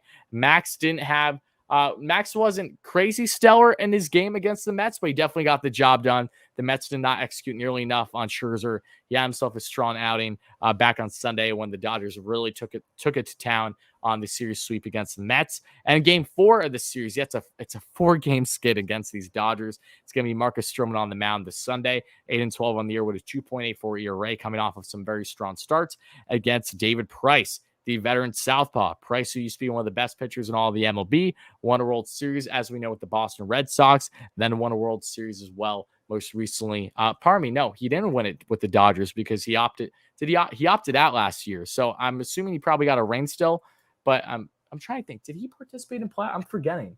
I'm almost certain he opted out. Yeah, I'm pretty sure. I don't think he pitched. Yeah, I don't think he pitched either. I remember him opting out because he was one of the few, along with Strowman, no less. So they'll be matching up. He's 4-1 on the year with a 3.62 ERA. He's been utilized in all different ways. He can come out of the pen for them as a long relief guy, or he can come in as a starter, and that's what he's doing right now, also in hand with the Dodgers injuries. So what's your initial impression going into this monster series? Going to be so tough, 4-game stretch against one of the best teams and one of the hottest teams of baseball right now. And how do you feel about these pitching matchups and just overall, before we get into players that I think will stand out for the Dodgers in the series, outside the entire lineup, because they're so deep? There's 3 that stand out to me, but what's just your initial impressions going into this series tonight? Oh, give me 2. Just give me 2 games from the series and I'll be happy. Just take the 2 games out of 4 and I'll be happy. I am worried about game 1 because Taijuan Walker pitched so well and almost was in like no-hitter status against the Dodgers. I am worried about him pitching this game, a week after. They know what they've seen from him. So I'm a little worried about him going into this game. I think they have a bullpen game. That's why it's TBD. I don't know if that was mentioned before, but I think it's a bullpen game. I'm not too certain. We're going to have to see a whole lot more from Carrasco because Walker Buehler is on his way to a Cy Young Award-winning season. So him and the way Zach Wheeler have been pitching have been so good. I think he's actually my favorite pitcher out of the Dodgers right now with all the pitching depth that they have. I think Walker Buehler, he's like kind of silent, but deadly. And then you go into the 3rd game, Rich Hill, Scherzer. We know what Scherzer is. But if the Mets don't execute like they had the opportunity, if you believe it, 2 big hits and they would have won that series against the Dodgers. I mean, they're going to have to come up and start getting some big hits against these pitchers. Strowman, Price on the Sunday game. I'm actually probably looking toward that one the most because I want to see how Strowman pitches against this team. This is a big performance against him. He's met the challenge for most of the season, and I want to see how he does against a lineup like the Dodgers have, and how he pitches with the ground balls, how that works into what the Dodgers lineup has to offer. Yeah, that's a great point because, yes, we saw him pitch pretty strong against the Giants, but Stroh hasn't had crazy competition either. I know that it would have been awesome if he faced Toronto, but he didn't pitch for that series, as we know. He didn't pitch in the previous series against LA. So, yeah, tall task, and I think that's definitely a game that we'll be eyeing. And as some people are saying in the chat, and also shout out to my good friend Dominic. Dominic, a great member on the channel. Hope you're doing well, Dom. Long time no see. You're moving to Florida? Oh, that's awesome, buddy. I wish you nothing but the best. Happy to have you back in. He's a great supporter on the channel. He sent multiple things my way, including this bottle that he actually drank when the Mets clinched the division. What was it in 2006? So he was at the game when they clinched the division. So he actually sent me this bottle, which was cool. Awesome. And he sent multiple things on my wall, including the Endy Chavez signed photo behind me. So shout out to Dom. Appreciate you, buddy. But yeah, I think what's important to take a look at here, though, and what people are saying in the chat right now before we get to questions is this is do or die. Like, if the Mets lose 3 or 4, they very well could be 7 games out, like, at least. And at that point, you guys know I'm the biggest optimist, but I'm also a realist when it's time to be a realist too. It's really, really hard to claw yourself back there. It really, really is. So, yes. And that's in order for them to try to have something this year at all and trying to stay afloat and to not be completely diminished here in this division with 0 life of playoffs. They need to at least split the series, and they need to at least try to at least win 1 against the Giants. And even then, who knows where they're going to be? Like, every loss is so pivotal at this point. Given the Braves' continued success, as long as they stay hot, it's going to directly impact the Mets. The Phillies, I don't know if they won or lost today. I don't know if the game's still going on. But still, they need to win they need to win as many as they possibly can right now. It's a do or die situation. Every single game matters more than the last. And it's obviously not fun that they still have 7 more games against the 2 best teams in the NL. So, yeah, talk about back up against your walls. That's back up against the walls. How I feel right now. And they're definitely going to have to take 2 games here because the Braves are going to play the Orioles. And that's pretty much, that's like playing the Nationals right now. Don't want to hit on the Nationals. Nationals just swept the Blue Jays, though, which is ridiculous. Oh, my gosh. Thanks to Brad Hand, the former National, blowing stuff for the Blue Jays, man. Crazy. Unreal. But the Braves have the Orioles coming up this weekend, and then they have an 8-game stretch, because I'm reading this off of Twitter right now. Yankees, Giants, Dodgers, before they play 4 against Colorado. So the Mets could still technically be in this, and we're going to play the optimistic role. They could still technically be in this if they can at least get 2 games here and go in to the series against the Giants at home, where they've been playing very well this season with some confidence, and take a series from the Giants. It's not unfathomable if they can get 1 or 2 big clutch hits from this offense. Like, it has to, if it's going to happen, it has to happen now. Let's put the past in the past. They haven't hit all season. Take the time now and make this be the start where you start getting some big hits. Yep. And again, I will always say this. I know that people ask me, people say this to me all the time. And then I'm going to get into 3 players, by the way, for this series I think we should focus on. I have a feeling they're going to stand out. And yes, there's some recency bias to it, but people ask me all the time, Tyler, why haven't you given up yet? Like, why are you still the way that you are? Well, 1, this is my daily thing. Like, this is literally like what I do for a living now. So the last thing you're ever going to hear me do is a shutdown on a team before there's a reason to fully be shut down. And don't get me wrong, I have had in years past where there reaches a certain point of the season, I take a good week away from watching games. I do that. I've done it in the past. This year is different, though. I have a priority to focus on this club and give the best feedback I possibly can. And I also, you need to realize that these games matter at the end of the day. Even if the Mets fall short, we need to evaluate either their success or lack thereof and how it will be addressed going in the offseason. Because we all know, as I said in my video yesterday, when major changes that will probably happen for the Mets, inevitably it feels, this goes directly in hand. So you want to stay up to date. You want to know what's happening now. Why are they not succeeding? Why are they succeeding? It's important stuff to know because the Mets have an unbelievably bright future, regardless of what the remainder of this season entails. So just for everyone that kind of wonders this and that, like, I still have hope. My hope isn't nearly as strong as what it was a month ago, but by God, I still have hope until I don't have a reason to have any anymore. And that's all there is to know on that point.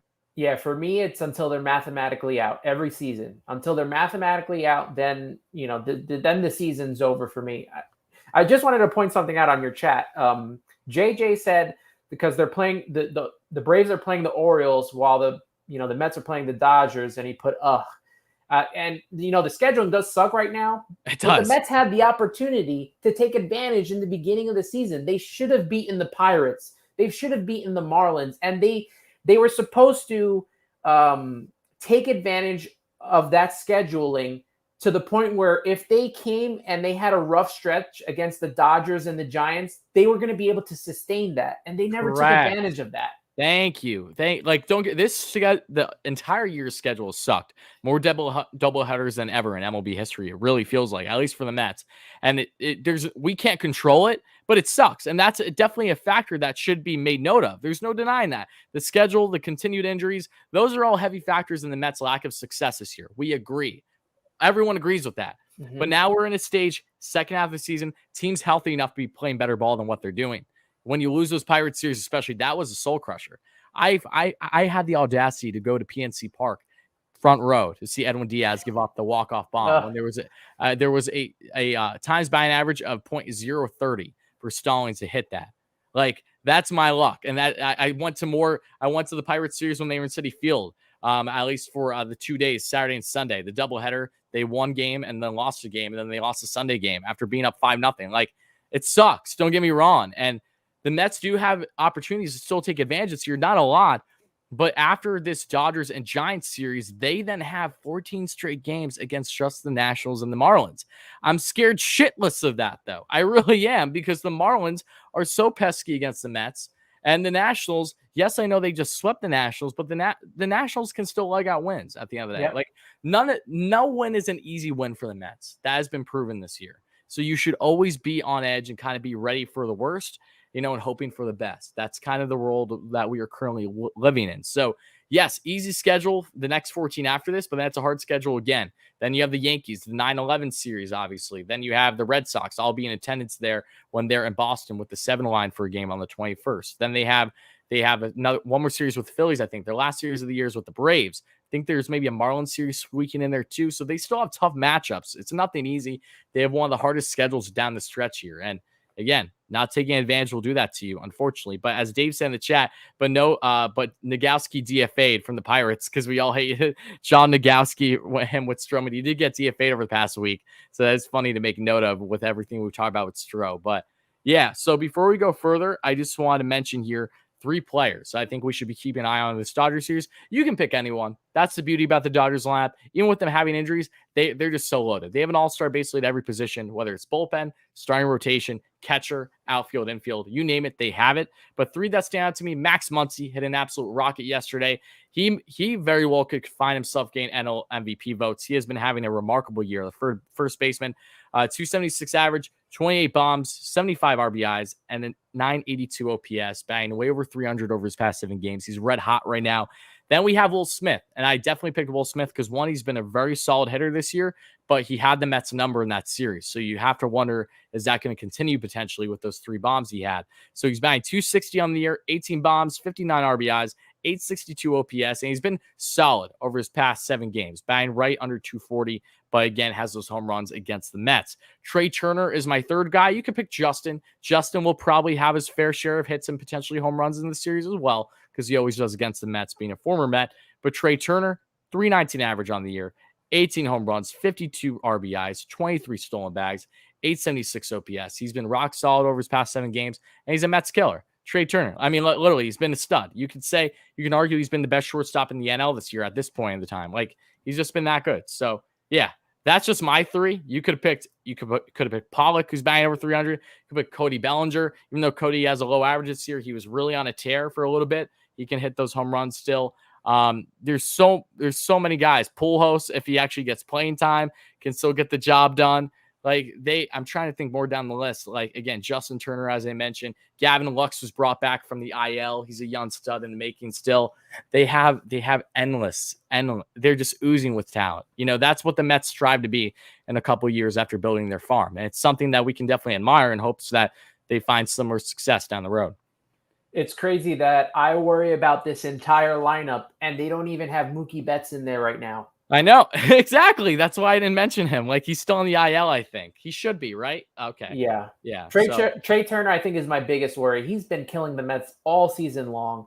And then I would also, like you said, worry about Will Smith, who became Chipper Jones last weekend. So it's just a tough lineup. And let's see if, our pitching staff is up for the challenge. So that's going to be the big deal.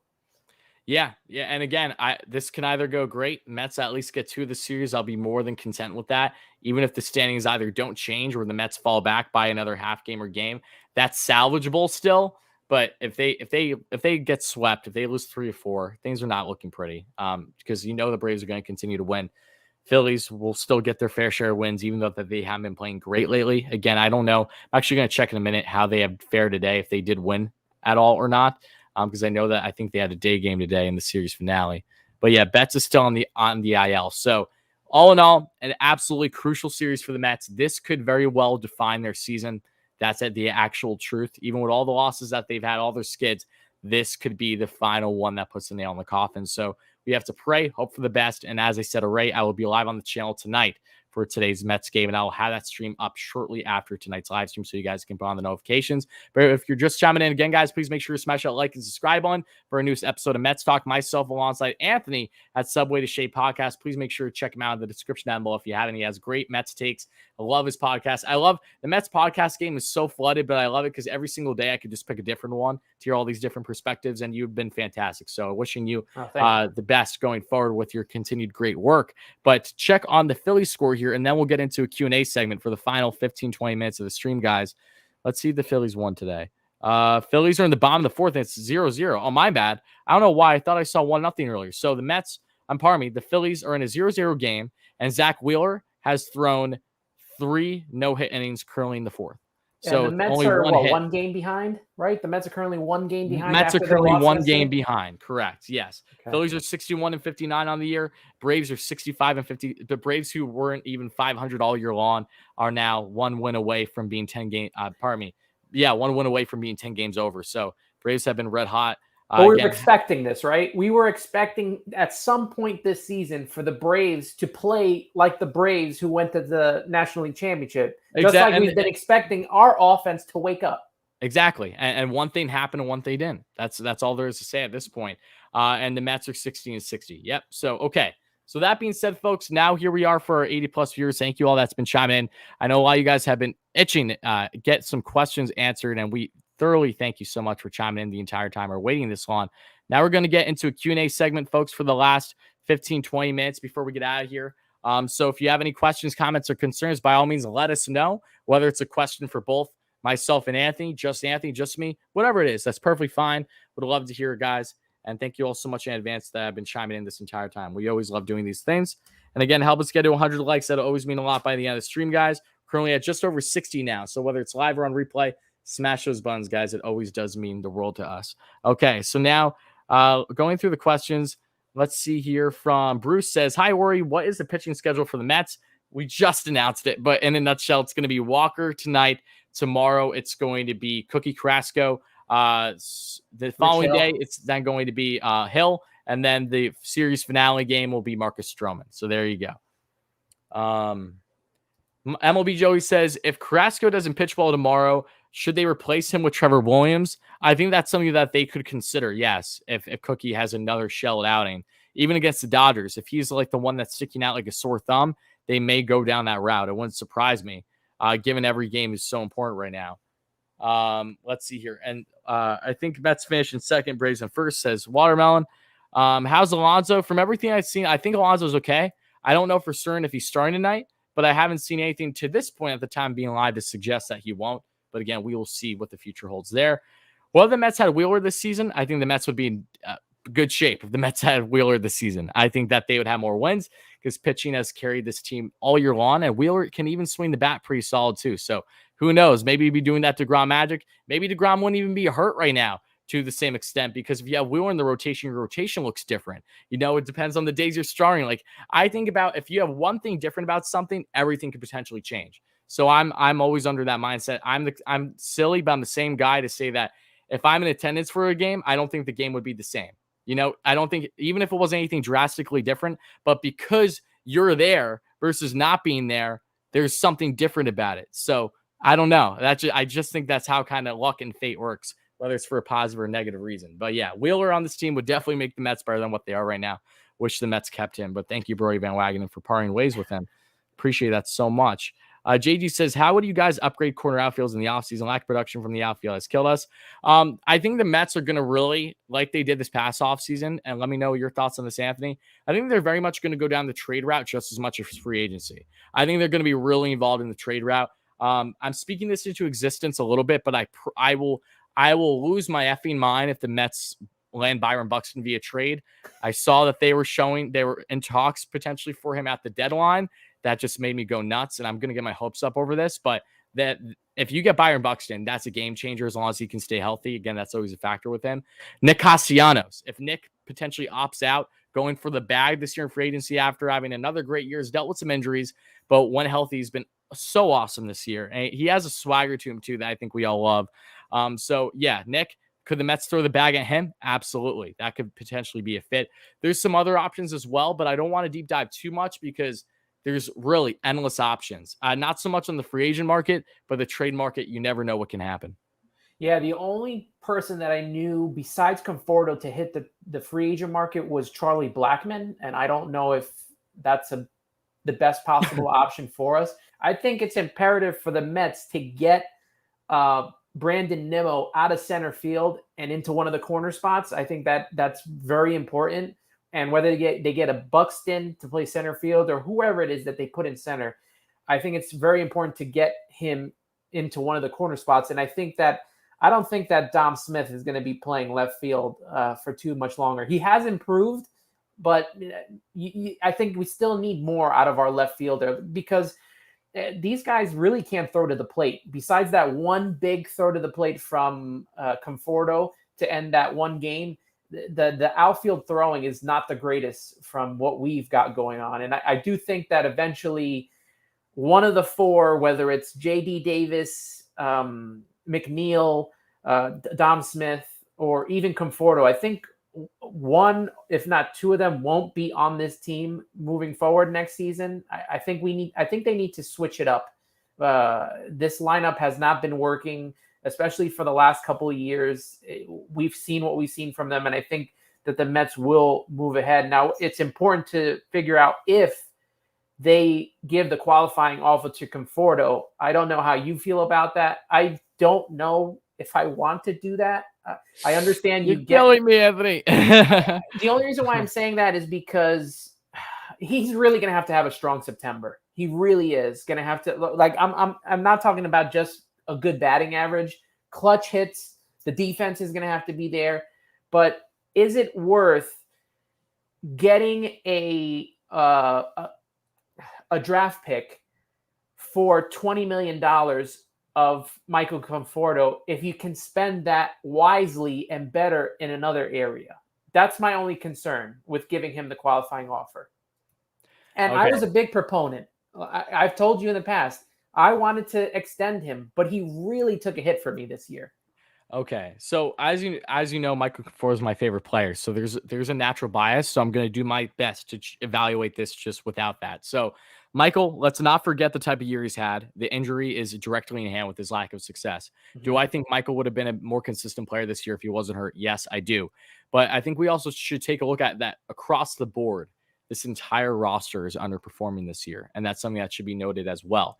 Has Michael stuck out like a sore thumb at times? Yes, he absolutely has. He has looked completely lost at the plate, especially in the beginning of the second half of this year. He's looked a lot more locked in the past week and a half or so to 2 weeks, which is awesome. So happy for Michael to see that, and I hope that continues. But I think that at least the qualifying offer is something the Mets should absolutely do. I'm a huge advocate that I believe that Michael Conforto can be a pivotal part to this club going forward. Again, I think that really he is the culprit of the injury really setting him back this year, it being a contract year, and all the talk about him if he's going to get extended. There were no talks that really happened. I think that was a factor as well earlier in the season, at least. I think a lot of things are going on with Michael Conforto, but no less, he's not the only one standing out for this club right now when it comes to lack of offensive performance. And if everyone was kind of rolling on normal career paces or even some career highs that we've seen in recent years with not just Michael Conforto, but Alonso, JD, et cetera. If that was happening this year, Mets were hitting and Michael was just that clear sore thumb, then I think it would be a little bit more of a different discussion, but it's not. So you have to wonder, how much is it on him right now? How much is it from a systematic problem with the Mets with runners in scoring position? I really think they all go in hand. So my personal opinion, I think you should still give him the qualifying offer for sure. and hope that he takes that. But the Mets are, from all reports, have indicated they're going to explore and would like to upgrade the corner outfield regardless on if they can keep Michael or not. Because you also have to remember Mets should have a DH next year. So they should have flexibility in that situation then. So yeah, that's kind of where I stand right now. I hope they can keep Michael. Would it be outlandish if they don't know? But as a personal Michael Conforto fan and a believer in him going forward and thinking this is a fluke year for him, given his injury mainly, I still have hope in him for sure. With saying that, we have some more questions, guys. Plenty to answer. We'll be answering them now. Before we get out of here, we'll be going for another 5 to 10 minutes, guys, to answer these down the list. Do you think that if we were all performing the team expectations, we would still hold first? Undoubtedly. Are you joking? Are you joking? Even with the injuries, if the Mets were all performing to expectations this year, my goodness, we're not even talking career highs. We're just talking expectations. Absolute 100%. The Mets led the MLB in OPS last year. This team can hit. You know, they've had a problem for a little bit now with runners in scoring position. That's the main thing. But yeah, if everyone plays up to par, like just their normal average self, even if they aren't hitting peaks, just what you can expect from a guy that's been in the league for a couple of years now to have an understanding of what his career norms are. Yes, I do think the Mets would absolutely be first from offensively and from pitching wise too. Robert with the kind words. Keep up the great content. Oh, you're the best, buddy. Thank you so much, Robert Soro. That means a lot. Sledge, how's it going? Who gets traded the offseason out of Dom, McNeil, JD, Carrasco, McCann? Out of all of them, your assumption is as good as mine. I definitely think JD, however, will be dealt. I think Dom has a solid chance of being dealt. I think that there's, especially depending on how this season concludes, there are a lot of guys that could very well find themselves having new homes. And again, it sucks to see for guys that we've got an attachment to, but that's the nature of the game. You want the team to have success more than anything. So yeah, I think out of those names, there's definitely a couple that very well could be on new rosters next season. What's your take on that, Anthony? Yeah, I don't think McCann's going anywhere. I don't think either would given his contract. McCann, Carrasco, I would not trade because we need pitching. I think McNeil depends on what happens with Javi Baez. Okay. If Javi Baez signs with the Mets and then you have him at second, Lindor at short, where do you put McNeil? Because he's not really a great third baseman. And you put him in the outfield and it's another situation like with Dom Smith. Like the Mets, the problem with the Mets over the years is they have a plethora of players, but they're playing out of position. They need to start getting players to actually play the position that they're meant for. Pete Alonso plays first base, and he's really improved at first base, which kind of means now, what do you do with Dom? You know, so he might be a trade target. McNeil has kind of soured me this year. I don't know why, but he soured everyone. He's another guy that's underperformed. Again, was hurt. Let's remember that. That's something that has kind of nagged him all year. So I love Jeff, though. It sucks seeing how this year has gone for him, though, because he has not been consistently locked in for like a large portion. He had his little hot streak for a bit, but now he's cooled off again. Yeah, and I think I'm okay with trading J.D. Davis. If you're going to give me an actual third baseman, or if you're going to bring up, if he's ready, like a Mark Vientos or something, if you're going to go that route. Yeah, I don't think that'll happen, but they're getting closer. They're still a ways away though. Vientos is the closest, I'd say. Mark at this point on how well he's raking, I could see him in AAA. Probably not this year, but definitely to begin next year. But yeah, I'd still be surprised. Vientos is actually deemed as more of a potential first base left field situation than he is third because of Brett Beatty as well. So they've been toying. So I don't think Vientos has as strong of a glove at third that Beatty does, from what I've seen, at least. And this is where the trades come in. Yep. If this guy's blocked because Alonso's playing first base, or someone's blocked because Lindor is playing shortstop, you should probably trade those and get someone really good for them. Like I don't know now how much longer you're going to hold on to Ronnie Mauricio, especially if you sign Javi Baez. Because what are you going to do now? Are you going to put him at third? Are you going to have him play the outfield? Because he's not going to play short or second. So what are you going to do with these guys? These are some considerations that need to be made. moving forward, because I do think the Mets really need to revamp this lineup. They've done it 18, 19, 20, 21, have a hard time scoring. I think now is the time after this, you really reevaluate this lineup and start moving forward with some of these pieces who we really like. Like, I like Dom Smith. I wouldn't mind keeping him. I think he's a good spell for Alonso when he needs a break at first base. He's been the better batter of the McNeils, Confortos, and JD Davises this season, and more clutch than them. But, you might have to trade him because there's no more space for him in the outfield or wherever they make improvements. Yeah, and again, that is the upside that the Mets have in the situation, though. They do have guys that, unfortunately, how the Mets continue to have players underperforming this year. And don't get me wrong, I'm sure that they'll trade some guys that'll do damn well in other places, but it's the nature of the game. Yeah, I do think that we very well are going to see some guys that we do enjoy that are part of deals, and mainly because, again, the lack of success this year. If it's something that is systematically, if they get rid of Rojas and, is that enough for them though? Like, is that enough for them to really get over this hurdle, which has been going on for a bit now when it comes to clutch hits? Like, I don't know. And that's something that they're continuously figuring out. And Steve Cohen, Zach Scott, Sandy, all of them, whether you love them or hate them, this is their first year in the new regime. They're evaluating everyone. So that's why there's full belief that significant changes will happen in the offseason, regardless of what they are. They're going to happen. We just don't know exactly what yet. Let's see more comments here. Brandon says, do you think September is a big month? Oh, absolutely. Yeah. Yeah. Every game's a big month. It's just everything's so important now. September will be vital, but the Mets need to make sure that they can stay afloat down the stretch here just over the next week before even worrying about September. If the Mets get absolutely kicked the shit in over the next 7 games and say only come out winning, even if they only come out winning 1-2 games, like that could very well be their season. Because as things stand right now, they're on the outside looking in by 4.5. So that's a tall task. Like it's not impossible at all, because the Braves and the Phillies have been worse at different points this year, but it's a tall task given the schedule the Mets have ahead versus their opposing clubs. That's why it's so stressful. Let's see here. Yeah, the Mets will go these 2 weeks. That will determine what September is. These next 2 series will determine how September goes. For sure. Correct. Absolutely. Does Cano come off the bench next year if Baez resigns with the Mets? I don't think Cano would be starting in any way, shape, or form if he is, in fact, back with the club and they don't. I've been under some belief that the Mets will just bury him and let him have a deferred contract and get rid of him and be done with that. But there is a potential that if he does stay with the club, that the Mets will have him off the bench. No way in hell Cano starting every day. You cannot justify that. If you do that, then you're putting a step in the backwards, not a step forward. And the Mets don't have the issue that they've had in years prior, where they really need him to play every day to try to make, one, that trade look good, even though it was horrendous from the beginning, and 2, knowing how much he costs. The Mets can afford to eat that salary and do whatever they want with it. So yeah, I'm not concerned about Cano. Let's put it this way.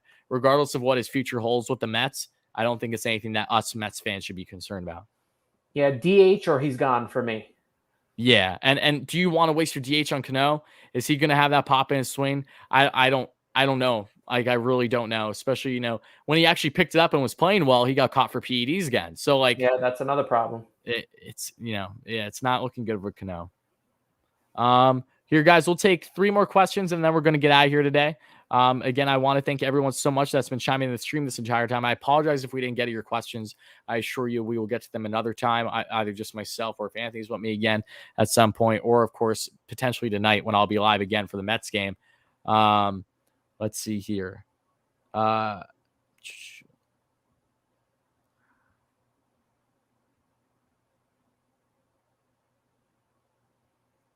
Trying to find significant ones that we haven't addressed yet. Would I want Starling Marte? Good question. Starling Marte is an awesome player. He's had a great year. He's doing well with the A's now after being traded from the Marlins. I think Marte is going to be one of those few targets the Mets definitely intrigue on this offseason for sure. Prime of his career, strong hitter, speed on the bags, can consistently get on base, great glove in the outfield. Yeah, I wouldn't be against Starling Marte at all. He checks off a lot of the boxes for the Mets and what they'd be looking for. What's your stance on that, Anthony? Whatever is going to help improve this offense. I mean, we just need to get this off. And if he plays good defense, I mean, that's a positive right there, isn't it? Yeah, no, exactly. And second to last question here we get is from Jason. Says, is Kyle Schwarber going to be available after the season? He should be, because he's on a 1-year deal. If he becomes a free agent, should the Mets go after him? I mean, Schwarber has dealt with his fair share of injuries. We saw it this year. We all know what Schwarber can do when he's rolling. He was Barry Bonds for a solid month against the Mets, literally against the Mets. Him in a DH role makes plenty. If the Mets have a universal DH, they have endless options on what they can do hitter-wise. Let me put it this way. Regardless of the Mets even heavily intrigued on Schwarber or not, if he's a free agent, odds are the Mets are going to have their toes, in the water there. They did it last offseason. They'll do it again with everyone. And then they'll make what they believe is the proper decisions on how to go about the roster configuration. But DH will be the heaviest factor in any interest at all in Schwarber. Another guy, DH only. Yep, DH only. Exactly. And the last question before we get out of here today, folks, that we will be taking is Bruce asks, do I think the Mets will hold on to Familia? I don't think the Mets are holding on to Familia. I think Jurice's time with the Mets is done. While he has been solid for the Mets at time this year, don't get me wrong, he has not been a complete issue every time, but at the same time, he's also costed the Mets some games this year. He hasn't been as clutch as we'd like him to be. I think Jurice is only on the Mets right now because of his contract that Brody had to resign him to after being dealt to the A's the previous year. Because, of course, he has one of the highest contracts currently on the club. And he is a guy that is, again, can be serviceable for other clubs, but just not someone that I think the Mets should ideally bring back if they don't need to at all. Get rid of that potential heart attack. It just, Jurice, when you can get on him, he has a nasty sinker that's worked well for him earlier this year. But once you can kind of crack his code, because he doesn't have, he's not versatile at all with his pitches. So similar to Diaz, when you crack that code, there's an issue. I'm not in favor of bringing Familia back. The Mets reportedly tried salary dumping him and even tagging on like a B prospect just to get rid of his contract in the offseason, but the Mets couldn't do it. That team wasn't willing to get the job done. They probably asking for a top prospect or something when the Mets were like, we're not going to do that. Just part ways with Familia. They tried the same thing with Betances, and Betances is done with the Mets, as we know. What's your thoughts on that, Anthony? I think the Mets have enough depth. It doesn't seem like it right now, but I do think they have enough depth with the bullpen to let him go. And if they needed to pick up somebody, they can, because, the bullpen, every other year, the pitchers are different. Yep. I mean, unless you're Mariano Rivera, every other year, they'll have a good year, they'll have a bad year, good year, bad. So it's going to change. I mean, you got Trevor May coming back, obviously Edwin Diaz. I would focus on bringing back Seth Lugo, because I think he's a free agent as well. Yep. Miguel Castro has actually showed me a lot more after his really bad stretch. He showed me a lot more turning it around. Correct. That I have more confidence in him coming back than I would a Familia. I mean, look at who else? Jake Reed, he pitched well. Yancy Diaz, you have down on the farm now. They put him back. Obviously, they could go to Trevor Williams since he's with the Mets. The list goes on. Sean Reed Foley will be back next season. I think they could do better than Familia. Yeah, I agree with you. And the Mets are definitely going to add on to this bullpen in the offseason. Regardless of how many guys they add on, they're going to make some moves there. They're going to upgrade everything, just like that they did in the offseason. Let's not forget the amount of moves the Mets made this past offseason, okay? They literally did like the most in their history. But again, these things get overlooked when the Mets have, underperform, endless injuries. The kind of year the Mets have had, it's easy to overlook all the significant things that they have done to this point. And still feeling that, say, it's not enough. And I understand that. But again, just remember, it's a big picture at the end of the day. Don't focus just on the negatives. There are a lot of positives that have gone us success, but also there's been a bigger issue when it comes to the hitting, where we're in a scoring position that I don't know, even if you bring in a Mike Trout, is that really going to be the remedy for this club? I just don't know. It's sad to say, but it's a fact with how universally horrid this offense has been for the majority of the season. So with Yep. saying that, though, that's going to conclude this episode of New York Mets Talk. So I want to thank everyone again that chimed in.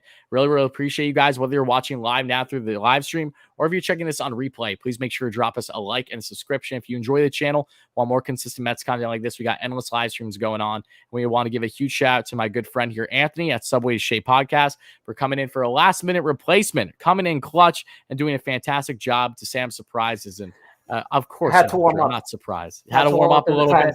Yeah. I know you're a little sore, but you got through it for me, and that's all that matters. So again, shout out to you, Anthony. Guys, if you have not checked out Anthony already for his Subway to Shea podcast, please make sure you do. Link is in the description down below. If you also want to check him out on Twitter, Subway to Shea, just like that, in the description down below too. So again, thank you, Anthony, so much. It really does mean a lot. Thank you all so much that chimed into the stream. We'll be live again tonight, probably 20 minutes or so before the game starts against the Dodgers in the series opener. Any final words from you, Anthony, before we get out of here today? No, let's get a win tonight. Let's make this 2 in a row. Let's get off to a good start to start this Dodgers series, and that's all, one game at a time. One game at a time. Let's get through tonight, win this game tonight, move on to the next game, and so on and so on. That's all, man. I agree. Yep, one game at a time. Can't look ahead, just focus on the now. Thank you again, guys. Love and appreciate you. We'll be back live. More great content as always. Talk to you soon, and let's go Mets. Bye, guys.